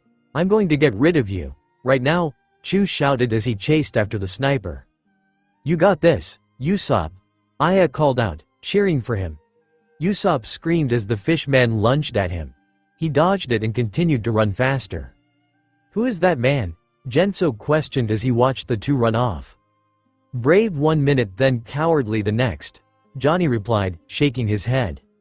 Get back here, long nose, Chu shouted enraged. Oh, you're the one to talk, big mouth, Usopp shouted back as he continued to run. How are these people pirates? Genso said in disbelief. Arlong stood up, looking over at Luffy and Aya and started walking over towards them. You morons are a pathetic sight to behold, he growled, annoyed. I'm sick of watching this, now get out of my way. But, sir, there's no reason to go on a rampage. Think of Arlong Park, one of his commanders called out. Don't worry, I just thought of a fun game, that's all. Arlong smirked. Aya frowned, seeing it. Game, huh? Luffy asked, wondering what it was. Now, you're going down. Luffy tried to throw a punch at Arlong, but he caught it. He smirked as he looked down at Luffy, who glared up at him. Do you honestly think that your sad little group can defeat us? Well, half of your crew is defeated, there's your answer. Aya retorted. Arlong turned his head, narrowing his eyes at her. So, what if we do? Sanji replied. You're mine. Aya tried to throw a punch at the fishman, but Arlong grabbed her wrist as well. Yeah, so what if do? Huh? Now, let go, Luffy shouted as he struggled to free his wrist. Arlong kneed Aya right in the face and punched her, sending Aya crashing into the pillar nearby. Zoro, Sanji and Luffy's eyes widened. Aya! The three of them called out to her. You bastard! Aya spatted out some blood, glaring back at Arlong. She stood up, wiping her mouth. If you think that you're going to win, then you've got another thing coming. I've taken a lot of hits harder than yours. We are going to take you down. Arlong smirked and dug his hands deep into the ground near Luffy, then lifted it up, along with the Straw Hat Captain, who was still trapped. No way, no way, no way. Did you know that those with devil fruit powers can't swim? But, honestly, anybody in this situation would sink right to the bottom. Arlong laughed, evilly. The three Straw Hat crew members' eyes widened. Is he? No, Zoro shouted. Luffy, you got to stop playing around, right now. Aya shouted as well. Gum gum pistol. Luffy tried to punch Arlong again, but the shark bit into his hand. Luffy gritted his teeth as his eyes widened. Ouchie! Then he bit Arlong on his arm. You fool! Arlong growled and threw his arms back and tossed Luffy right into the pool, sinking straight down, like a stone. How pointless. Luffy! Aya cried out, worried. Damn you! Sanji shouted. He and Aya were Abwater, but Zoro stopped them. Wait, don't be stupid. Those fishmen can't wait for us to jump in the water after us. He warned them. They have an obvious advantage in an underwater fight. There's only one way to save Luffy. We got to take these guys out at the same time them to in the water. Aya said. There's no time, come on, let's do it. Yeah, Sanji agreed. So how long can he hold out though? Time is ticking. Arlong smirked, looking at them. Zoro gritted his teeth. So that's the game. Arlong's two commanders stepped towards the group, ready to attack. You can take the fish, the swordsman told Sanji. You slice and trim the octopus, Sanji said to Zoro. I'll take on the big fish, Aya said as she turned to Arlong. You better be careful. We don't know what else that freak's got up his sleeve, Zoro warned. He was extremely worried about her facing against the fishman. Luffy's out for the moment, but if she gets taken out as well, then they're all doomed, if you get into trouble. I don't plan on dying, Aya assured him, not just yet. That's very reassuring, Zoro retorted, sarcastically. Luffy was struggling underwater as he felt his body growing heavier and weaker, sinker deeper down. He covered his mouth, trying to save some air from escaping. This is bad, I'm almost out of air. The villagers and the two bounty hunters watched helplessly, seeing what had happened. What now? He can't help himself, what do we do? Johnny shouted. Big bro Luffy is going to die, Yosaku cried out. They can't even breathe underwater. Humans are such pitiful creatures, aren't they? Arlong smirked and laughed. I wouldn't be laughing, you're my next victim. Aya glared at him. She charged at him. "Hey, calamari, let's go!" Zoro shouted and charged at the octopus fishman. "I'll kick your ass in 5 seconds flat." "We don't have more than 3, Sanji shouted as he ran towards the other commander to fight him. "What's the rush? You're running into headlong into death. None of you will leave this place alive." The fishman shouted as he started to fight against Sanji. Zoro looked back into the water before turning to face off against Hachi. "Hang on, Luffy." Further away from the park, Usopp was still running at top speed, heading towards the fields. The long-mouthed fishman was still chasing after him. Usopp's eyes widened as he saw the fishman, almost catching up to him. He screamed and quickly began to pick up speed, running faster. "Oh crap, I'm going to be killed. So, what do you guys think? Isn't this an exciting game? I can't wait to see how it ends. Who will die first, you or that rubber man?" Arlong laughed. "This is bad, Johnny. Luffy's totally trapped down there," Yosaku shouted. "Big bro Luffy," Johnny cried out. "I'll beat his ass real quick and then come save you, Luffy," Zoro growled. "You bastard. My hair," Hachi shouted, furious. "But, it's okay, it's only hair. It'll grow back. Now Zoro, you can't beat me. I have 6 hands that will mesmerize you." "Shut up," Zoro shouted. "Triple sword catch. You will see my skills," Hachi shouted as Zoro launched his attack, bringing his swords right down on the octopus. The octopus tried to catch Zoro's sword with his hands, but missed. Zoro slashed straight down, slicing the fisherman's hands. That hurt. "I don't have time for this crap," Zoro gritted his teeth, irritated. Sanji and Aya glanced over at the swordsman with worried looks in their eyes. "Is he still hurt?" Sanji thought to himself as he continued to fight against one of Arlong's commanders. "Not real smart to take your eyes off of me," the fishman shouted. He charged at Sanji, quickly snapping the cook of his thoughts. Sanji parried the fishman's attack with his leg.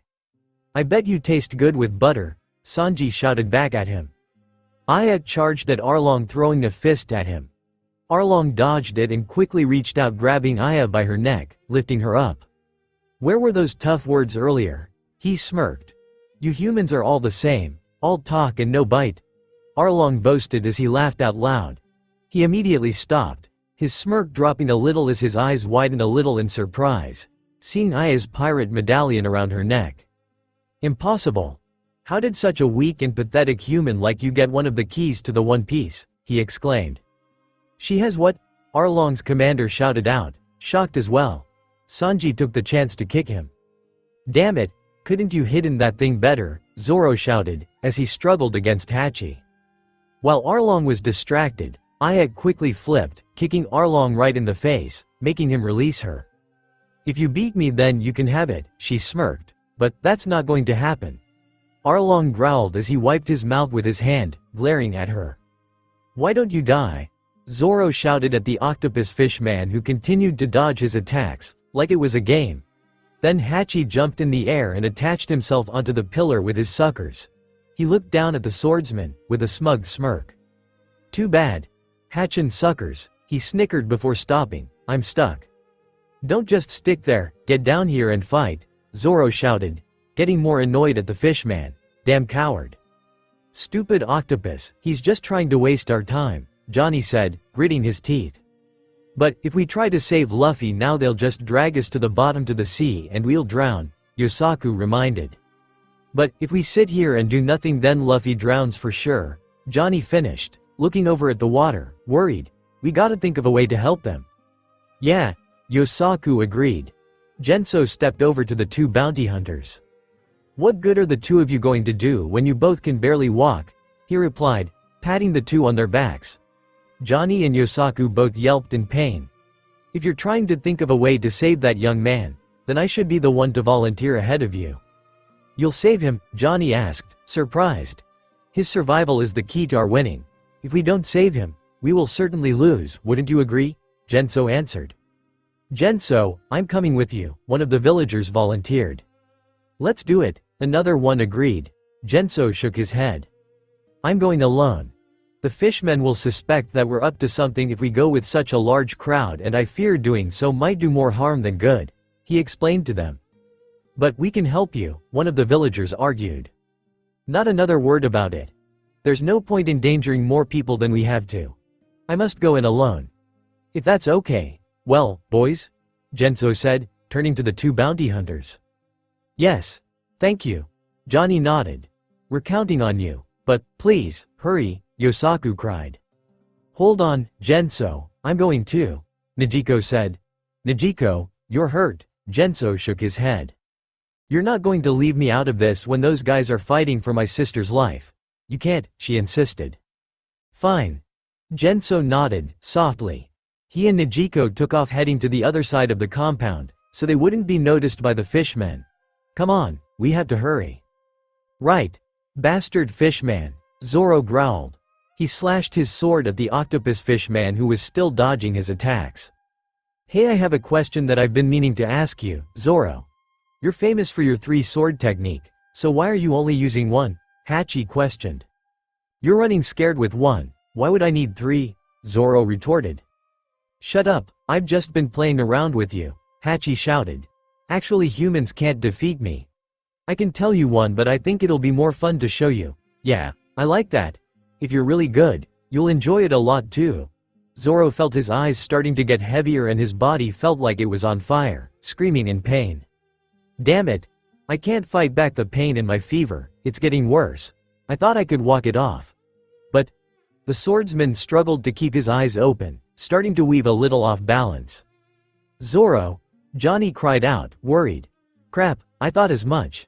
You still haven't recovered from your right with Hawkeye, Sanji hissed. I'm not stupid, falling for the old injured animal routine. That's for children, be right back. It's time for you to see my true skills really are. Hachi hopped away from him, landing on the roof of the building and climbed inside the window. Zoro lost his balance as he struggled to stand and collapsed on the ground with a thud, completely exhausted.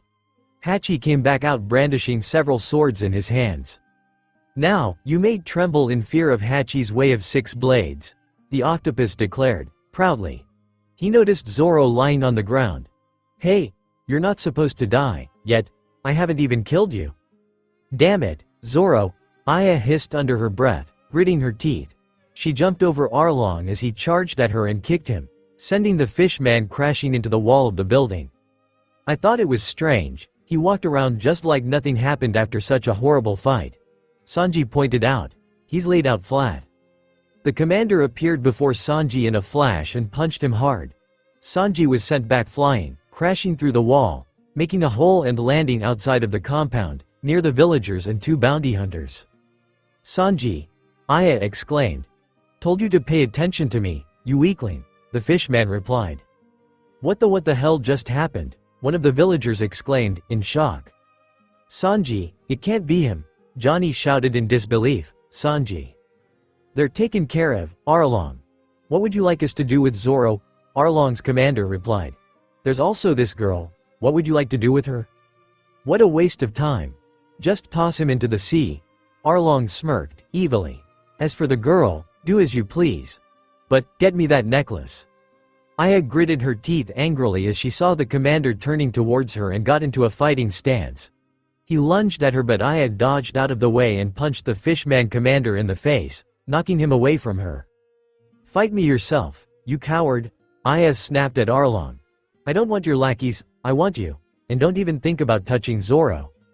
Ah, that's all, Hachi whined, disappointed, looking down at Zoro, who appeared to be out cold. Well, they did manage to make a bit of a mess, the commander replied.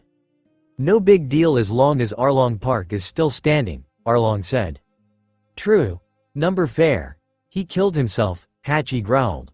I never got the chance to show him how great of a swordsman I am. If he could have died on one of my 6 blades Ikume, well, it's no matter. There isn't a human alive that can compare to my way of 6 blades. Behold the superior power that only a 6-sword master swordsman.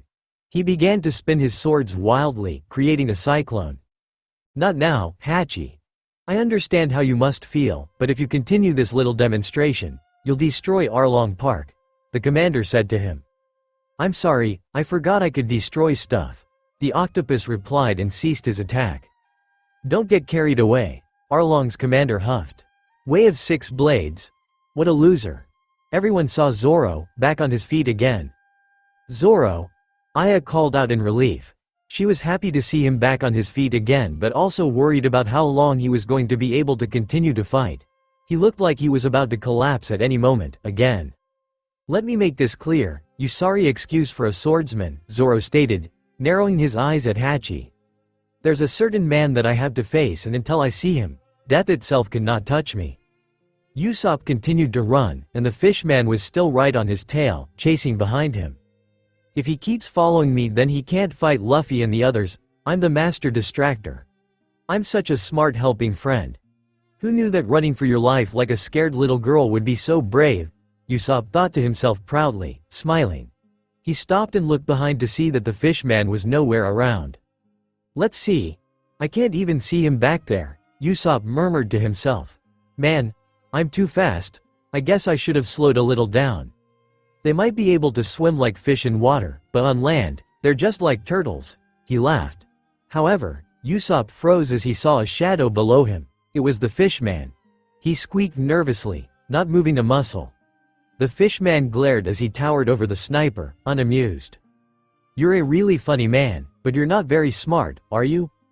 Usopp yelped as the fishman lunged at him and quickly dodged out of his hands. He immediately took off again, running away. Get back here. Deep in the water of the pool, Luffy was lying on the bottom, unconscious. Genso was trying to free Luffy's legs were bound in the stone. Nijiko was supporting Luffy's head in her lap. He's only been drowning for a little while. If we can get him back up, we can revive him. Genso tried to break to the stone, but to no avail. He was not strong enough to shatter it. Damn it, I can't swing harder to break this thing. Hurry Genso. Nijiko looked at him worried. It's no use, I can't break it. He needs air but there's no time to get an air canister. And we can't carry him up with this rock. Genso shook his head. Then the two both had the same idea. That's it. Sanji looked up towards the sky as he laid on the ground, watching the clouds. He pulled out a cigarette and lit it, taking a puff from it. He's still alive, Johnny shouted in disbelief. Alright, big bro. Yosaku shouted. That punch that fishman's got, the old man's kicks were 100 times worse than that, Sanji said, getting back up again. He started heading back to the compound. Hachi smirked as he clashed against Zoro with his swords. What's wrong with you, Zoro? You look like you're having a really bad day or something, he said, smugly. I've already demonstrated my way of the 6 blades to these pathetic humans and there's no way that you can defeat me in that condition. Oh, just shut up. Zoro frowned. I'll show you, 3 swords style. Yosaku, Johnny, lend me your swords. Of course. The 2 bounty hunters tossed their swords. They were spinning dangerously in the air, heading straight towards him. Damn it. I'm delusional. I don't know how much long I can last, Zoro gritted his teeth, trying to keep his eyes open. Big bro, here they come, Yosaku called out. Catch them, Johnny shouted as well. Now you'll understand why 2 human hands will never defeat me, 6 blades, Hachi shouted, getting ready to strike Zoro down. It all happened in a flash. Zoro moved like lightning as he caught his swords and dashed straight at the octopus fishman, slicing them. 3 swords style. Streaming wolf sword. Hachi cried out painfully as he dropped his swords. His hands and the rest of his body were completely covered in slashes. Yes. Kick his ass, Zoro. I had cheered. How dare you cut me like that? Hachi shouted, angrily, glaring at Zoro. Now, I'm really mad. I'll kill you, you bastard. There's no way you'll survive my next attack. You just got lucky is all. You'll never beat my 6 swords with 3. I've got twice as many swords as you, don't you get it? You're also not very good at math, Zoro replied, pointing his swords at Hachi, then got into a fighting stance. 3 swords, 6 swords, doesn't matter. You may have more swords than me, but mine will always carry more weight than yours. What did you say? It may not look like it, my swords actually weigh quite a bit, 300 pounds each to be exact. They weigh much more than your pathetic human swords, Hachi shouted, picking his swords back up. You're an idiot, Zoro remarked. Hachi charged at Zoro, who was getting ready for his attack. Body slam. The octopus slammed right into the swordsman. Right into his injury. Zoro yelled in pain as he was sent flying up into the air. Zoro, no, Aya shouted. Cheap shot you, stupid octopus, Johnny shouted. Damn it. First you dodged my tentacle sword overload, then you sliced and diced my hands up. Like some cheap sushi chef. How dare you make a spectacle of my master swordsmanship? You'll pay for that. You son of a bitch. I'll tear you limb from limb. Hachi began to spin his swords wildly, like a fan. Zoro was coming down right on top of them. Even with this wound would kill a normal man. I will not allow to fail. Time to die, Zoro. Hachi smirked. Zoro was falling closer and closer to the fishmen spinning swords. If I ever face Hawkeye as an equal, I just be extraordinary. Quickly, Zoro spun to the side, dodging the spinning blades and slashed Hachi straight across his chest. Dragon Twister. Zoro landed on his feet. Hachi fell to the ground, unconscious. Silly fish, now you finally understand. The weight I carry in my 3 swords, you satisfied? Nami was sitting down outside of Belmir's house, attending to her wound. She hissed in pain as she pulled the cloth with her teeth, bandaging it up. That's enough crying and enough sitting around. She stood up and grabbed her staff. It's time to make a decision. I got to go.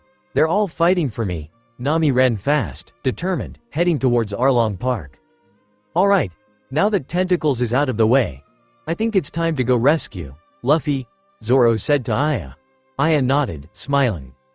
Yeah, let's go save my idiot of a brother, she replied. But, just as she took a step, Zoro fell on the ground on his knees, tired and weak. Maybe you should take a rest. I got this, she said, concerned. I'm fine. An injury like this is not going to stop me, Zoro assured. However, before either Zoro or Aya could do anything, Arlong's commander came right behind Aya, in a flash, ready to strike her down. Zoro's eyes widened as did Aya's. Zoro tried to get up but fell back down. Damn it. You're going to pay for what you did to my friends. After I'm done with you. Zoro's is next, the fishman shouted, throwing a fist at Aya before she could react to defend herself, to block it. Big sis Aya.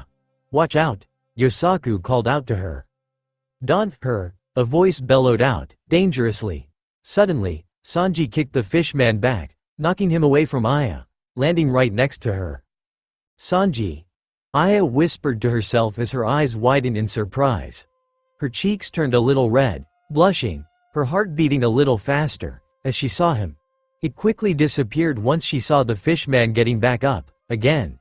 He narrowing his eyes at the cook, glaring at Sanji. You thought that you gotten rid of me, did you? Sanji smirked. Not bad. I didn't know that there wasn't anyone in all of the East Blue who could stand by punches, the fishman spatted out. Oh sure, there's a whole bunch, at a certain restaurant that I know of. Wanna go? Sanji retorted. I don't think so. Sanji and Aya noticed Zoro crawling over towards the pool of the water, about to jump right in. What do you think you're doing? You're dead if you go into the water like that, Sanji told him. Shut up, he won't last much more. Zoro told them. You think you ladies might want to stop chatting? Yeah, time's up. If I could get you to shut up for a moment, then you would have noticed that I was about to do this. Zoro's and Aya's eyes widened in shock to see Sanji dive right in, tossing his shoes aside. Here goes nothing. What are you thinking? Zoro hissed in disbelief. Sanji, no. The water. They're stronger in it, Aya exclaimed. She was about to dive in right after him, but Zoro grabbed her wrist, stopping her. If you go in there, you'll be dead as well. That's great. He wants to try his luck in the water, against a fishman. Arlong's commander smirked, gleefully. Zoro's and Aya mouth dropped in horror, seeing the fishman jump into the water, right after Sanji. Stupid, I told you they want us to fight in the water, the swordsman hissed, angrily. Sanji swam deeper down, searching around for the Straw Hat Captain until he spotted Genso and Nijiko, as well as Luffy, whose neck was stretched out, leading up to the other side of Park, out of the water. Genso was pressing down on Luffy's chest, giving him CPR to revive him. That man is from Kokoyashi village. They stretched out Luffy's neck. I see, they couldn't move the stone, so they moved Luffy's head above the water. All I have to do is break the rock apart. This is more like it. Somebody else for something entertaining. Arlong laughed. Stop following me, Usopp cried as he continued to run from the fishman.